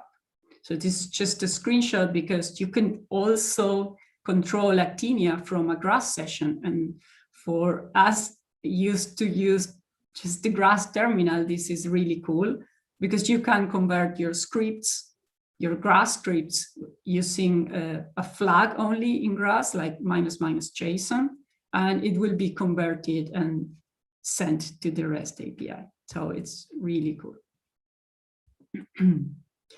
And some application examples of GRASS for remote sensing analysis in HPC or in the cloud. This screenshot here, for example, is the daily LSD space-time reconstruction that we did in GRASS.js, and it is published, and the data is in Zenodo. Again, an example of land cover mapping based on Sentinel-2 data for Germany. Clearly, these examples come from Mundialis, because they are like Germany and so on. And what we put here just as an example is an excerpt of the module of the GRASS modules that were used to build up this and to process all these images to build this map. For extra info, like in terms of funding and more details, you can follow the blog post in this link. Then there's also forest monitoring that is being done in the cloud with GRASS.js through the Hermosa project. There you have a demo that you can test, and you can see as well that it's like all GRASS modules or add-ons like map algebra, machine learning, texture analysis, and interpolations, for example. And finally, another example of flood mapping in Ecuador. This one is based in Sentinel-1 data, and it's also running in the cloud and using different, again, algebra modules, segmentation from the OBA chain, and different time series modules to estimate flood frequency pixel-wise. If you are interested, there are plenty of resources in terms of documentation, like manuals, both for core modules and for add-ons. A lot of tutorials and courses. This is just a very, very reduced list, but in the website, you will find a longer list. There are tutorials in different languages as well. And there are also books that you can have a look if you are interested. If you are even more curious, in the manual page of each module, you will have a link to the source code of that module and also to the history of changes that that module suffered. So you can go like very easily to the source code and have a look. And finally, we welcome all contributions, so get involved. We are funny people. This was in 2018 in the OSGeoCode sprint in Bonn. So we receive like code contributions, of course. All the GRASS.js development is GitHub centered, so both core add-ons, website is in GitHub, so you can file bug reports or feature requests. All issues and pull requests are publicly visible, so you can comment, you can suggest, and you can also go to GitHub discussions, fork us on GitHub and suggest changes via pull requests, or you can even create your own add-on. And there's a very nice workshop for that. So if I could create an add-on, I think anyone can do that. And of course, other contributions are relevant as well, like translations, for which we use Transifex. You can start with documentation, for example, and start by fixing typos in manual pages, creating screenshots, write tutorials in the wiki, or contribute materials for our social media, write blog posts, and yeah, bring your own ideas. We are open. And of course, we also need from sponsoring. The money donations are very important for GRASS development. They allow us to organize face-to-face sessions. Well, not now, but hopefully in the future. They help us finance infrastructure needs like the website, for example, or just pay developers to implement like new features that the community is wishing for, or fix very important bugs. I'm sorry. We are in Open Collective now, so it's super easy to donate to GRASS. Just go there, like bank transfer, credit card, PayPal, and you can donate like from 50 cents to whatever amount you want. Everything adds up, so it's welcome. Vera, we'll have to stop soon. How Yes. much more time you need? This Okay, is the last one. This is the last. Okay. Yep. So yeah, again, as Angelos, if you are interested in GRASS, just meet us at Phosphor-G by the end of the month. And thanks for your attention. Thank you. Thank you Thanks so to you. much. Vero is connecting with us all the way from Argentina, by the way. Hope it's not too early for you. No, it's just fine. a quick question. Actinium sounds, I think, like a future, so cloud solution for computing based on GRASS. What is really the difference? I mean, now when, for example, are there any limits to what you can compute in Actinia and in the desktop GRASS.js? And also when the GRASS 8 comes out, then Actinia has to be compiled again. So there's going to be delay. Just tell us a bit about that Actinia, please. Well, of course, Marcus would know better because this is his kind of his baby. But I assume that the limit in terms of processing will depend on probably storage capacity, or how many threads are you able to pay for, basically.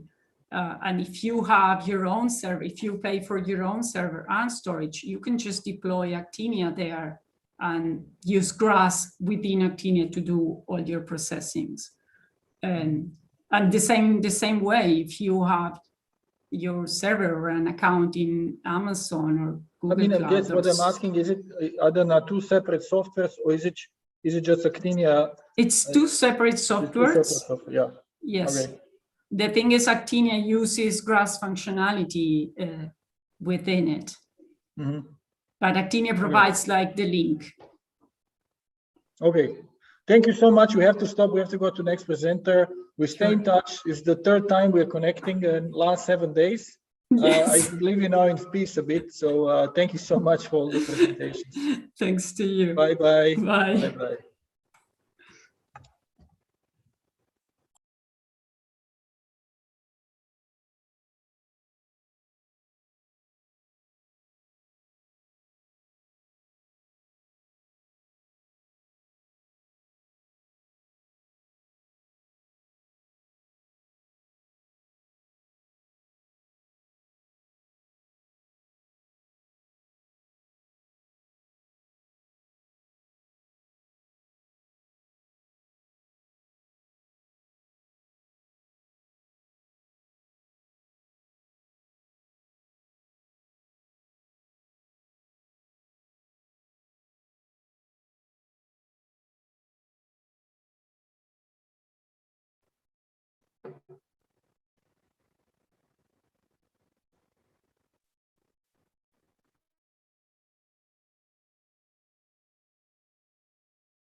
So the next presenter will be Bahai Habib, a PhD student from the Trinity College, Dublin.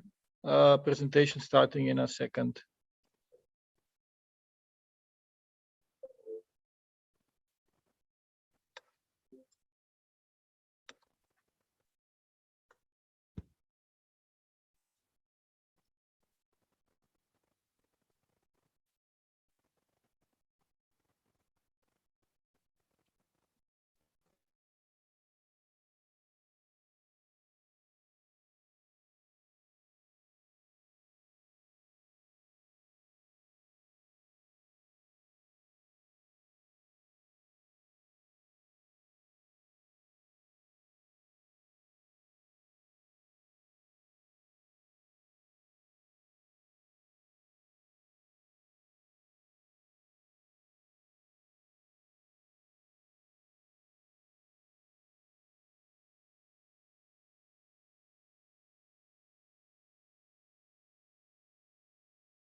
Okay, so today I will be presenting some of the preliminary results from the remote sensing element of the project, and that is spatiotemporal assessment of management impacts, that is land use on peatlands in Ireland.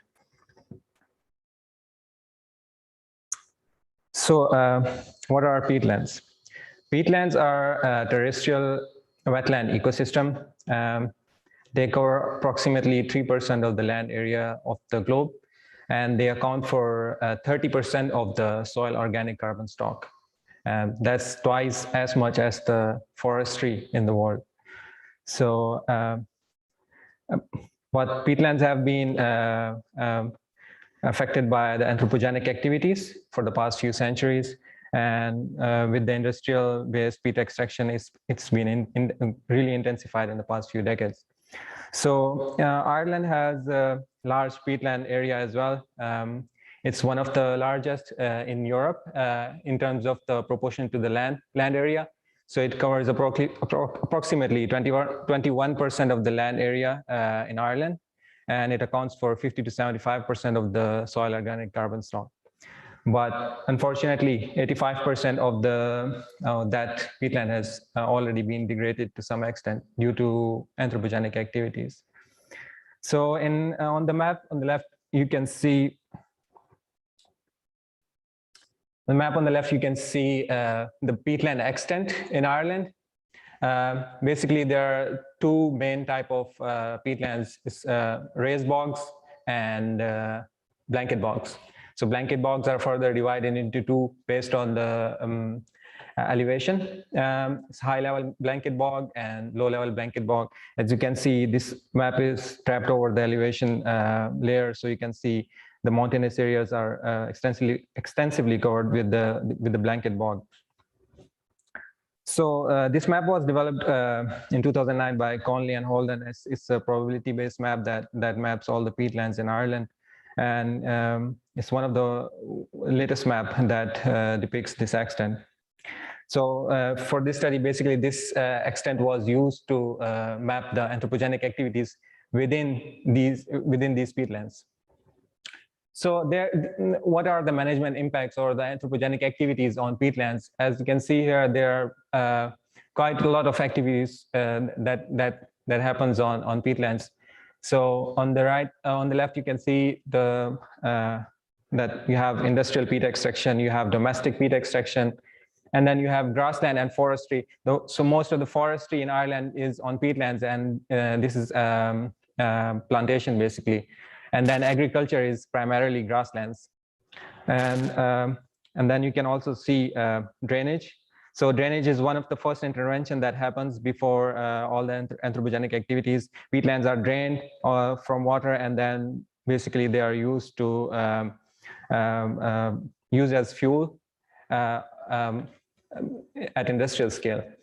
You can also see here in the satellite view that you have it looks really complex. The land use on a bog body, it looks really complex. You have all sorts of these activities going on. You have grassland, you have water bodies, stagnant water bodies, then you have this extensive drainage.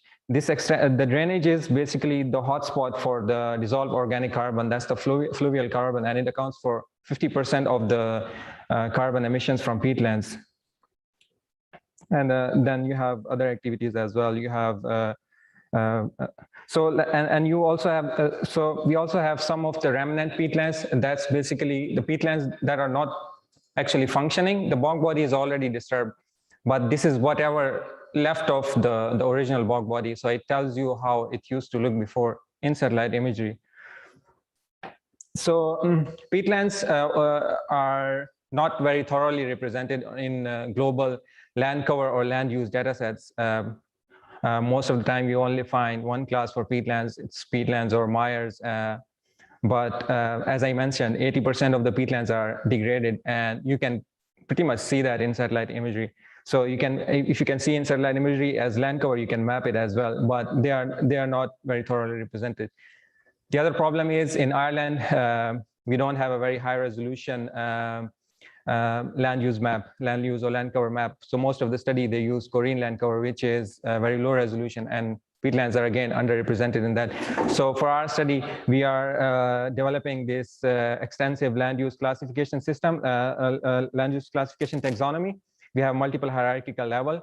So Ireland is also currently developing, the EPA Ireland is also currently developing high resolution land use map at national scale. So we are hoping to fit our classification taxonomy into that, so we can have much more detailed representation for peatland land use.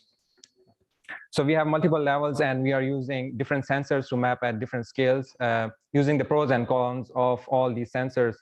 So at level 2, that's the very higher level. We are using, we have basically 3 or 4 classes.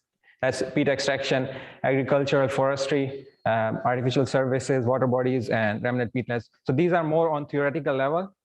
We will change it as we map, and whatever we can map with satellite and aerial sensors. And then at level 3, we have Sentinel-2, and we also have acquired very high resolution aerial imagery of 25 centimeter that we will be principally using to go at the highest level to map basically the peat extraction. That's the principal land use. So starting from level 2, we have currently mapped the peatland land use for 2 epochs, 2005 and 2020. This is the result from 2005. This is implemented in Google Earth Engine because of the scale of the mapping. And so one of the problem in Ireland, as previous presenter mentioned, that 60 to 70% of the Earth is covered by cloud cover at any time. This is the problem with Ireland as well. You don't have cloud with optical sensor. You don't have cloud-free satellite imagery. So basically, I collected over 500 scenes for over 3 years and extracted the median pixel and created a cloud-free imagery, which works for us because these land use they remain same over long temporal scales. So as you can see here, the industrial peat extraction is principally on the raised bogs, and then you have it covered extensively by grassland as well. So overall accuracy of this map was 86%. The map accuracy was 86%. That was assessed using the independent data. And similarly, the assessment was done for 2020 as well. So here is the comparison of the land use change over 15 years. Well, if you look at a first glance, you can see that the industrial area has decreased, which one might think it's a good sign, but actually it's not, because then this is again converted into forestry, which is like it's also a good example of that forestry is not always good. So because in order to plant the forestry on peatlands, they are extensively drained first, and then a lot of fertilizers are used, and then it's basically monoculture and rotation after rotation. So the peat soil beneath, it is basically, it disturbs the whole ecosystem. And then you have grassland as well. So it's increasing, these anthropogenic activities are increasing. The industrial area is also decreasing because Ireland currently they have announced that they will stop the industrial peat extraction, which is a good thing. But domestic peat extraction is going on to some extent as well. So we are going looking and using Sentinel-2 imagery. We are going into much more details because of the spatial resolution of Sentinel-2 imagery. We are able to go into more details and map the land use. As you can see here, you have all these different type of land use. So here you have the residual peat is basically the peat that couldn't be mapped by Landsat data. So we looked into Sentinel-2 imagery and mapped these anthropogenic activities. So here you can see in quite detail, basically, you have all these different type of activities happening on peatlands. If you look at the remnant peatland class, as I mentioned, this is whatever left of peatlands. So wherever you see the good color, this color on industrial peat extraction sign, that's kind of a good sign because rewetting activities are also being done on peatlands. So it's a sign that that's working. Rewetting activities are working. And you can also see you have all these different, here you have this network of black line shown that this is basically the wind farm on peatlands. Okay, and so this is so far like the preliminary result from the satellite imagery, and we are further going to look into the much more into deeper levels using aerial imagery and deep learning techniques, and also expand our spatiotemporal assessment going back to 1990. And also, so this information will be basically used to correlate with the information collected through in situ sensor, and trying to understand and refine the existing carbon and GIJ models. Also, Ireland has also announced a big fund for rewetting, rehabilitation, and restoration activities. So this information will also be used for these activities. And thank you for your attention. And I would like to thank to all to AP Ireland, Department of Geography, and PTCR Action Team for providing support for traveling to this conference and workshop.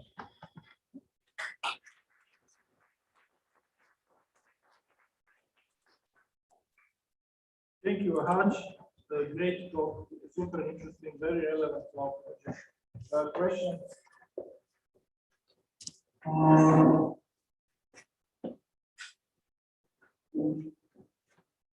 Have you tried fitting any space-time models? Not yet. It's still at very initial stages. Please, one more question. Sorry about we don't have the microphone doesn't broadcast.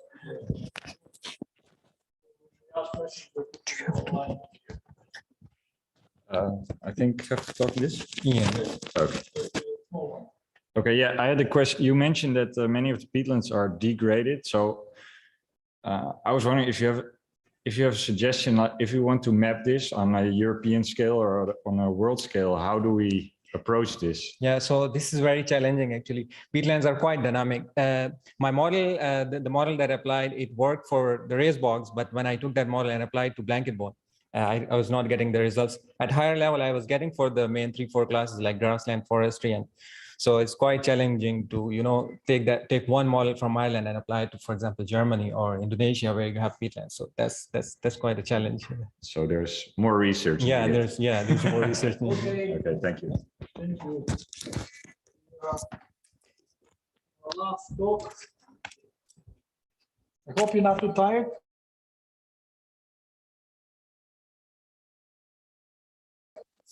Yes, I'll take this too. Please.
Gilberto, can you hear me? Yes, I can, loud and clear. Okay, you're on the big screen. I'm very happy to see you again. Like Vero, this is, I think, with Vero, I connected 3 times in the last 7 days. This is second time, but this is your keynote. So you have 40 minutes, your last talk of the day. People are a bit tired already, but we are excited to see your talk and the demo. So without taking more time, I pass on floor to you, Gilberto. Please keep it to 40 minutes and share a screen first. So share a screen first, and I'll just give you a confirmation that you are safe. Yes, we can see your screen. Is that okay? So please, looking forward to your talk, Gilberto. Gilberto Camara, calling from all the way from Sao Paulo, from the INPE, National Institute of Space Research, Brazil. We are very happy to have you as a keynote. Gilberto, the floor is yours. Thank you, Tom, and thanks everybody for attending the keynote and for the invitation for the Open Data Science workshop. Thanks, Valentina, for helping organize everything. So my talk is about an R package, which is called SETS, Satellite Image Time Series Analysis for Big Earth Observation Data.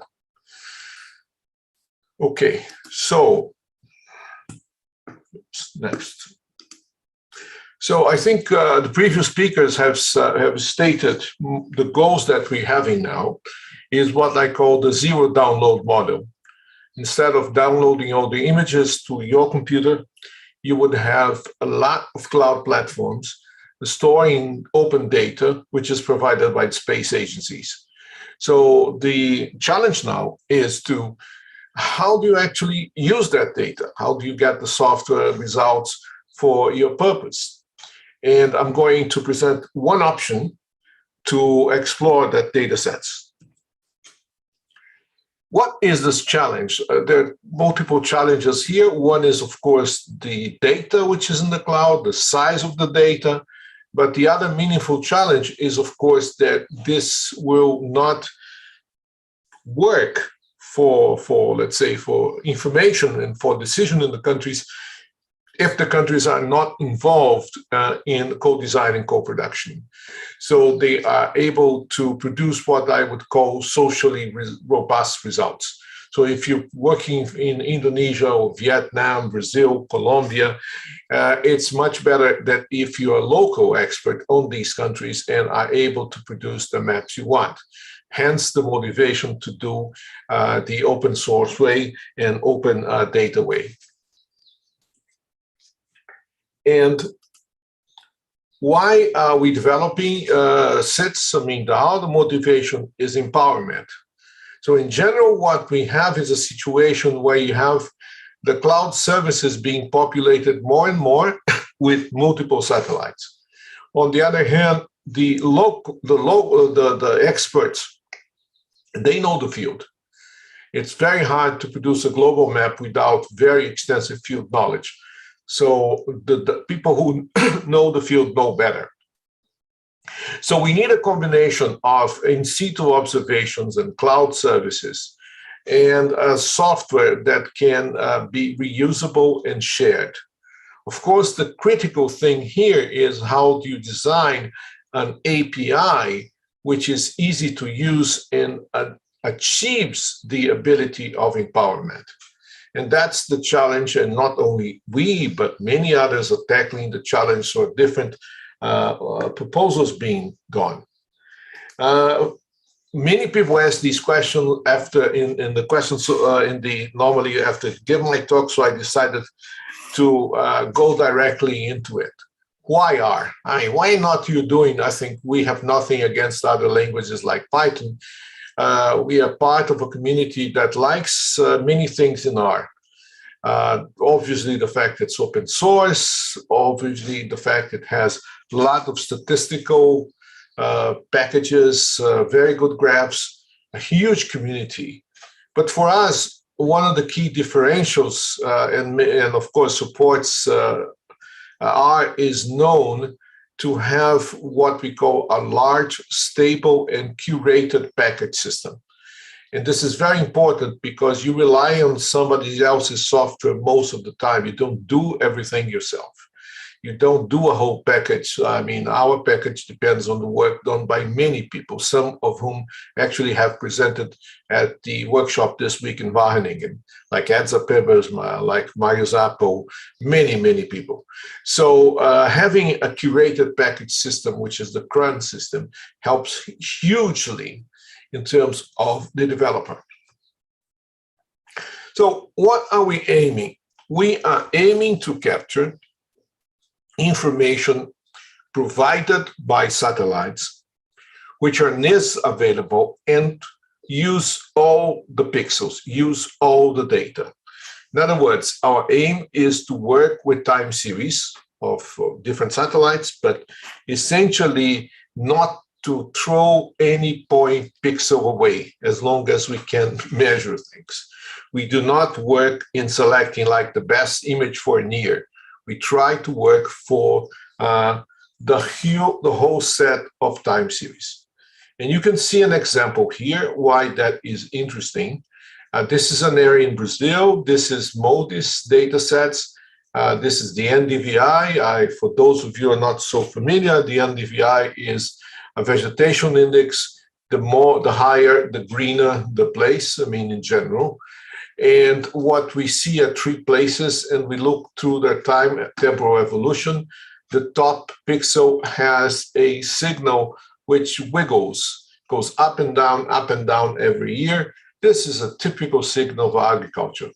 And in this case, double cropping agriculture, 2 crops a year. If you look at the 2014-16 data, you have 2 peaks, which is the greening, the top of the greening of the 2 cultures there.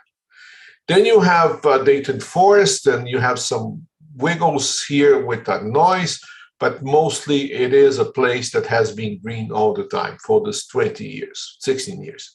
And then you have a place where you had transitions. There was a forest up to 2004, then you saw a transition from 2005 to 2006, and then people put pasture, put cows, and then they sowed the land, and now the land is agriculture. So time series really allow you to understand what are the changes made to the land. The question here is, how do you classify land use and land cover using time series? First of all, one has to see, okay, the whole idea is that each class that we're trying to cover as land use and land cover class is supposed to have a distinct signature in space, in time, and obviously reflecting on its location in space. Of course, they might not be exactly the same signature, like you can plant a little bit early, a little bit late last year. You have a more greener forest, not so green. But in general, the hypothesis here is that the temporal signatures are different between the classes. So you are able to classify. And in terms of programming, what are the components of such a system? Well, you essentially need three components, or three objects, so three types to be more precise. One is data cubes. Data cubes meaning data which is organized that would cover the same region, the region that I want, and cover, in the case of the Sentinel, sometimes every 5 days, or Landsat 16 days, or what have you. And they are comparable. And out of that, I can extract time series, which is object type number 2. So I have a time series that covers the temporal variation of places. And some of those time series I'm going to label.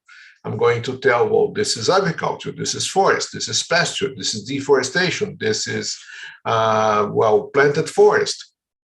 And then you have so the second object is a vector time series. Then you have the third object, which is the model. And the model, you can say, okay, I'm using these samples to select a model. And you may select, a random forest. You may select a convolution neural network or whatever. And then you apply to get the land use land cover map. So in order to do that, you need to have these components put together. You need to have the access to the data cubes. You need to have the time series. You need to label the samples and need to be able to train the model. And you need to be able to apply that model to a huge area, which means that you have a workflow. You extract samples from a data cube. You have to analyze whether these samples are good or bad. Then the good samples are used to build the machine learning model. You need to do a classification. Then, of course, you want to smoothen the data to hammer out some outliers. And the final result, you get your map. I'm not going to go into detail. There's plenty of documentation which I'll point to about what a data cube is, but in general, a data cube is a regular partition of space and time. So basically, latitude, longitude, and time. So if I, for example, take a pixel, known latitude and longitude, I get a time series. If I take a time, I get an image or covering a certain region of latitude and longitude. And nowadays, the good news is there are providers, but most of these providers are adhering, for the better or for the worse, to a common specification called STAC, a stack, called the Spatial Temporal Asset Catalog. So you may have heard of Digital Earth Africa, or Amazon Web Services, or Microsoft, or the Brazil Data Cube, or CIPO in FAO. I mean, the whole idea is that you tell others what you have. So I can query Amazon and say, okay, what are the Sentinel-2 images that you have for a certain area? What are the bands you have? What are the resolutions? What are the dates? And so on and so forth. And that allows one to develop much, much, much more general approaches. So here, for example, this is the NAR, but could be, it's Python would be similar. It's say, okay, I have a data cube and the source is an AWS. I give you a name. This is the name of the collection in AWS called Sentinel-2 S2L28. This is the name of the collection there. And I'm selecting 2 tiles, 2 partitions. And these are the ESA names, 20 LKP, 20 LLP. And I say, okay, I'm getting this start date, this end date, and this resolution. And if I change this, for example, for Microsoft, I just have to make sure if I get the same name of the collection, otherwise the interface would be the same. And the same for Digital Earth Africa, and no matter what. So that allows me to establish a data cube and then to obtain the samples. And the samples are objects which have information called the latitude, longitude, the start date, the end date, the label, the cube it came from, and of course the time series, which in this case is 23 by 5. These are, we have 4 bands plus time, and 23 samples. Why 23 samples? Because MODIS has 23 images per year, or the Mode 13 Q1 product has 23 images per year. And then you have to do an effort to find out whether your samples are good or not. And the very interesting things when you deal with big data, there's a paper which we publish in US Journal of ESPRS, Journal of Photogravity and Remote Sensing, about quality control. We use self-organized maps to do that, and they're very interesting results. I'll show you a little bit of one. Normally, I mean, the whole idea of a self-organized maps is dimensionality reduction. So normally this, in this case of this space, this is a space of their 4 bands, and there are 23 time steps. So you multiply 23 times 4, that gives you 92. So 92 is the dimension of the data set. So it's now, imagine a space with dimension 92. What the self-organized map does is somehow crunch this 92 dimension space to 2 dimensions so I can see them on the map. And then look at the 2 green neurons here, one which is called neuron 240, and it has samples for soy corn. So 2 double cropping agriculture. And all of them are more or less close together, except for one which looks very strange because it's outside the cluster that we expect. And is this sample good? Is this sample not good? And then you look at the map and place them on the maps, and you found out they belong to different areas. So this neuron 14 here is an area of Brazil which is very far from the neuron, the purple ones. And the idea, I mean, Brazil, just imagine that this is double the size of Europe, okay? So the distances in Brazil are really big. So which means that they are subject to different climatological conditions. So it's very important, and again, I stress, you can get a good result with almost any machine learning method, provided you have good samples. Your samples are your gold.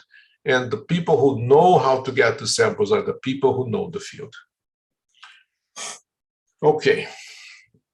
We also have tried, in terms of the methods for machine learning, deep learning, to be very close to the state of the art. So we have a partnership with Charlotte Pelletier from University Bretagne Sud.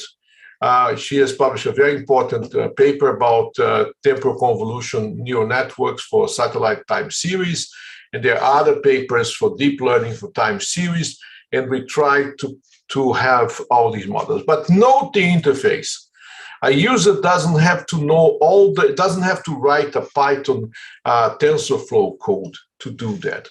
The only thing she has to do is to write, okay, I have my data, which is in this case, for example, samples Amazonia, and I want to use the temp CNN method. And then I want to train the model. So these are 3 lines of code, right? And behind all this, there is a TensorFlow interface, which builds the model nicely, and so on. But you don't have to worry about writing a Keras or a TensorFlow or a PyTorch model. This is done for you, and there is always sensible, let's say, default parameters. So you get away by writing a very simple line of code, or 3 lines in this case. And if you don't want temp CNN, you want to try temp ResNet, you just replace one for the other and you get a model. So this is the idea to simplify the user's work. The other work we did is that some applications that are being proposed right now actually want you to do your own parallel processing. So people say, okay, I have this code, and now in Python, for example, you have Dask, and then it's your job to write a code that uses Dask to do the parallel processing. We think this is not feasible for the majority of the users. We think we need to do the parallel processing under the hood. And we adopt a very similar approach, that of Google Earth Engine. We break the cube in chunks and we process chunks separately, but you don't need a Google Earth Engine. Any virtual machine would do.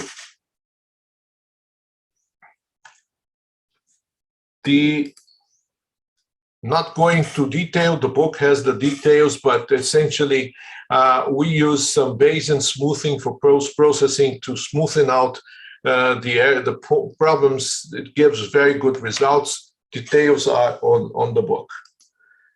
And the other point, which is quite interesting, is that many people use, and there was a very good discussion last week on the OpenGeo Hub Summer School between Gerard Grevelink and he was and Hannah Meyer. But there was a very lively discussion, and Tom was also there. So about how to assess accuracy. Very nice, and if you have not seen, I think you have to see Gerard Grevelink's last paper. But essentially, there are a good debate, but there are some, let's say, good practices that should be followed. So there is a very important paper who all of you that work with Earth observation should know. And of course, they use with land classification. This is the paper, Good Practices for Estimation Area and Accuracy Assessment, Accuracy of Land Change, by Pontus Olsson and Martin Herod from Varning and so on. And we implement this paper on CITSO. So the techniques, the accuracy measure that we offer is basically based on the good practices. And finally, some results here that are hopefully interesting. So what we did, we took the whole Cerrado biome. So that's 200 million kilometers. That's about half of Europe. Europe is roughly 400 million hectares gross. And took it for year 2018. And then you start getting interesting bits. 48,000, actually we started with 56,000 samples. We went to an accuracy assessment and we selected 48,850 samples covering the whole Cerrado. And you got to get accustomed to these numbers. If you're using big data, you need big samples. And we use one-dimensional convolutional neural network models, TEB-CNN.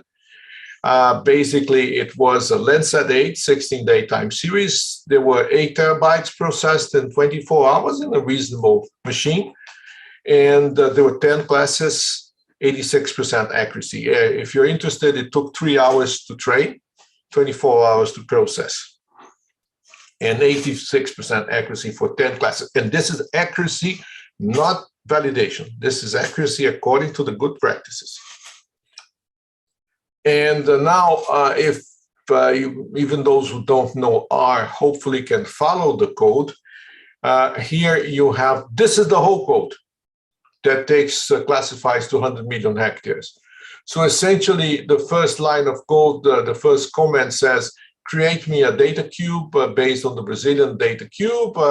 And this is the Landsat collection. The region of interest is the shapefile that describes the Cerrado biome. You start on 1st of September and end in 31st of August of next year. So this defines a data cube. And then the other point is to get a set of CSVs with the samples. So basically latitude, longitude data in a label. And then you say, get me this data. So basically it looks through the CSVs, it looks through the cube and gives you a set of time series for 48,000 time series for the times in this case, 6 bands plus 2 indexes. to 8 months. So here we're dealing with 16 days, so probably 24 times 8. So it's a space of roughly 160 dimensions. And then you say, train the data. So train the samples of the Cerrado using the temp CNN model. Like I said, you don't have to worry about what happens under the hood. Train the samples.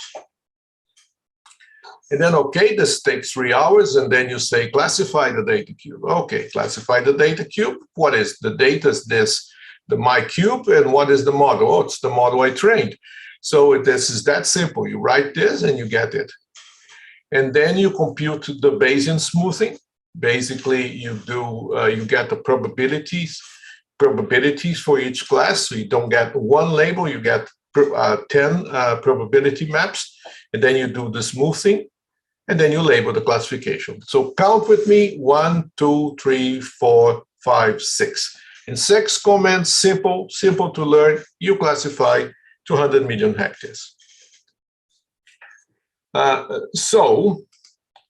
More information is available on the book. This is a working book. So this is the place that you get the book. And if you're really interested, allow me to tell you that there is a workshop on SITS at the Force4G. I hope there's still time for you to, of course, enroll. And the links to the GitHub are also there, and the links to the book. And I think that's it. So I think we allow time for questions and things. And of course, you'll be tired, so let's not make this too long. And again, thanks to Valentina and to Tom for a very nice invitation. Thank you so much, and open for questions.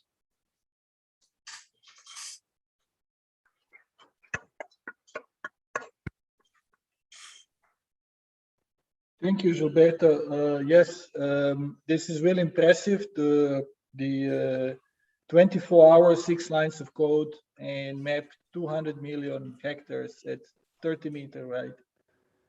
Yes. Have you tried doing a space-time machine? That's the next step. We're doing 3D convolutional neural networks, and that's, I mean, you do one step by one. You have to get everything right before you move to the next step. Okay. And also our effort now is on stability. We have not released the code in CRAN yet because we want to test, be sure it works on Amazon, on Microsoft, with the Landsat data, with the different data cubes, because this is a challenge. I mean, it's not local data. You have to be able to get into Amazon and run everything nicely there, or Microsoft and run everything nicely there. So that's where the challenge lies, making sure this is stable and things work.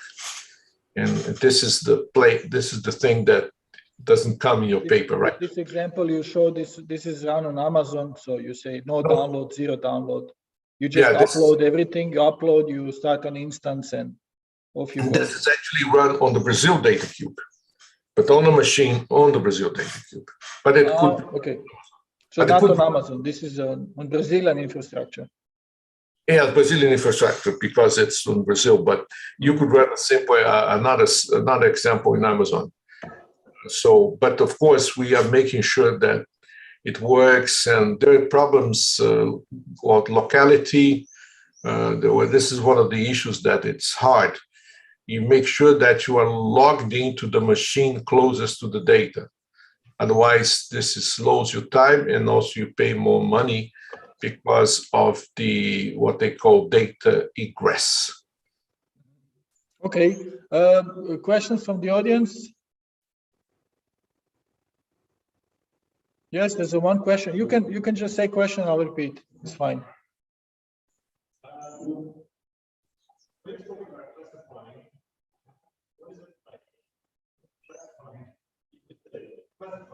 The land cover types, the 12 land cover types, yeah.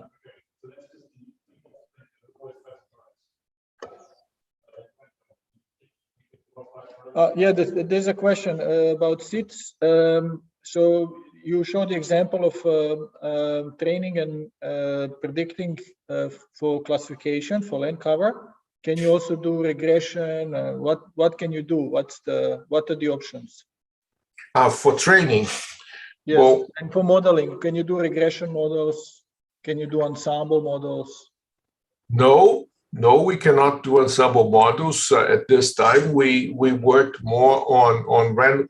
Basically, we have the lasso model if you want to do the traditional statistical modeling, linear discriminant analysis, quadratic discriminant analysis, but our focus was on machine learning models. So we have support vector machines, extreme gradient boosting, multi-layer perceptrons, one-dimensional CNN, and this was the emphasis, right? Okay, but basically you can also do regression, right? You can do regression. The data is there, and then everything is open. It's just that you can only do so much, and you have to be, like I said, it's important that your work is stable. Can we integrate climate data in SITS? There's nothing to climate data, as was shown on the presentation, is gridded data. So essentially, if you have the grids, you can do it. It's only that, for example, the current, we have not tried, I'm not sure it is on, there's a stack, for example, endpoint for the reanalysis. That I haven't checked. There's a stack endpoint for Sentinel and Landsat, but stack is not, as far as I... There's a question from YouTube. Can you use your SITS to work with the radar data, to classify radar data? Yes, you like can. Sentinel-1. Yes, you can. There is a problem with Sentinel-1 currently, is that you have to build a data cube out of Sentinel-1, because Sentinel-1 doesn't have a tiling system. So we're working on getting a tiling system. If you can do the work of building a data cube of Sentinel-1, then you're in business. You deal with Sentinel-1 as you deal with Sentinel-2. It's not out of the box from neither ESA, nor Amazon, nor the Copernicus DSS. You have to do a bit of work yourself to get, the Sentinel images are not fit to any tiling system, if you know what I mean. There's one more question. This is for machine learning. Is that the main purpose of SITS? Can you also do gap filling or like a trend analysis, time series modeling? Well, you have the time series. Let's put it this way: you have the time series there as an object. So you can take the time series, export to Zoom. So you can use part of SITS. You can use, for example, the cube to extract the time series, and then you can export the time series to a format that you're comfortable with. For example, to run BFAST, if you know what BFAST is. Mm-hmm. So you can just export the time series to TS, which is what we provide, and then you run BFAST, for example. So, I mean, it's nothing that you have to use everything which is there.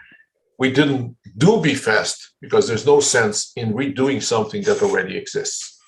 But you have some functionality on top using GDAL cubes also to do aggregation, right? And then maybe you can fill in the gaps. Yes. You can fill in the gaps then with aggregation or... No, okay, so fill gap. I mean, gap filling means the following. If you have clouds, for example, if you have a Sentinel-2 image, a collection, and if you have a clouds, okay, so there's the gap. SITS does the gap for Sentinel-2 where everything is nice. SITS does the gap filling under the hood. The user doesn't know it. We do the gap filling for you. If you give us the cloud information, we do the gap filling for you. So all the classification, everything, we do gap filling. You don't have to worry about it. Just give us the cloud information. There's a question from the Zoom. Does SITS takes care of the clouds? And, right. Yes, it does take care of the clouds automatically, or you have to specify something? Is there some default setting that automatically? No.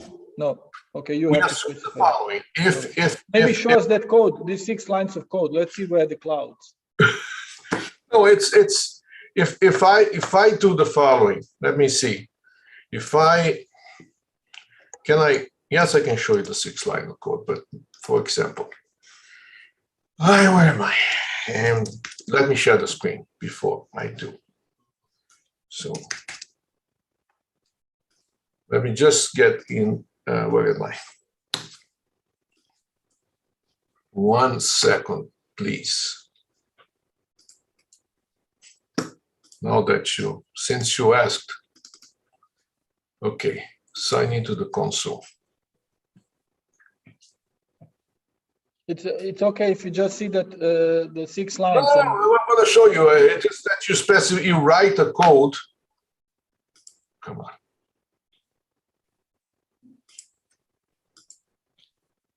You don't see my password anyway, so that's fine.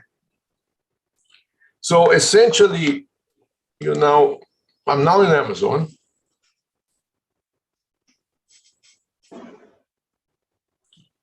And I'm now going to start a machine.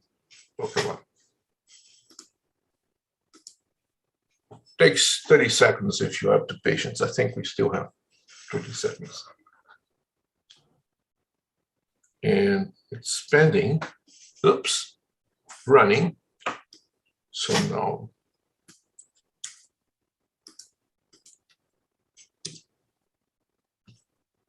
Oh, come on. Yeah.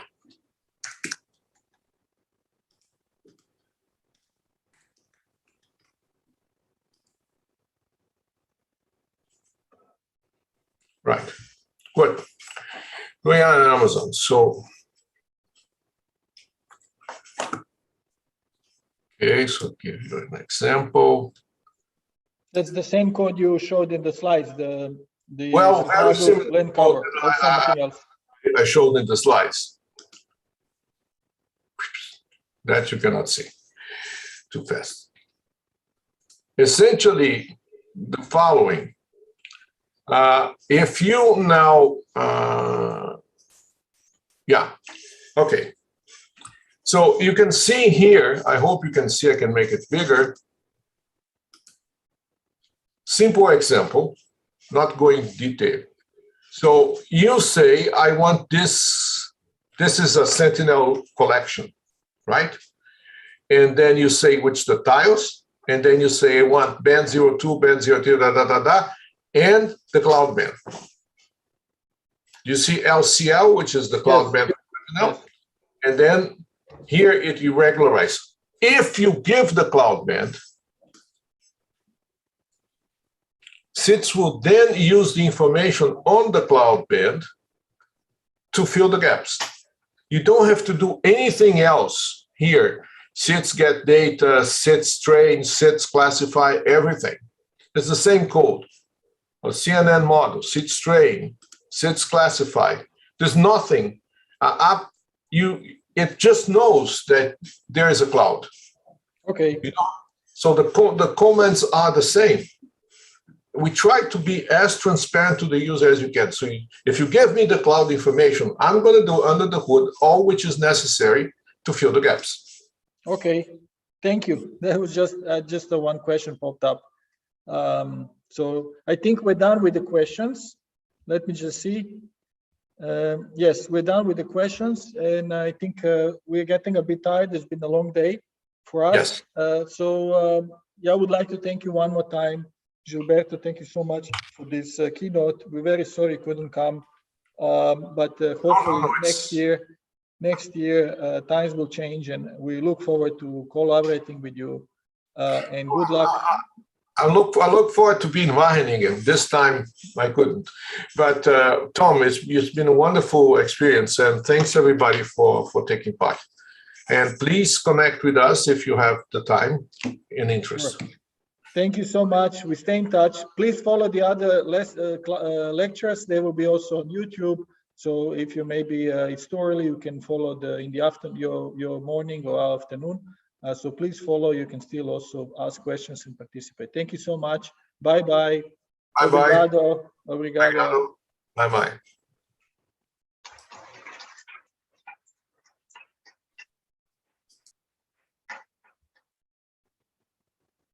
And with this thing, we are finished with the day one. Let me just stop screen sharing. For those of you following, please connect tomorrow using the Zoom link based on your registration. We look forward to your questions. You can ask questions best through MetaMost.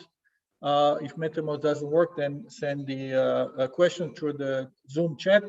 But we look for your forward to your questions, and there are many interesting talks still coming next 2 days. So please join us and participate. Thank you so much, and see you tomorrow.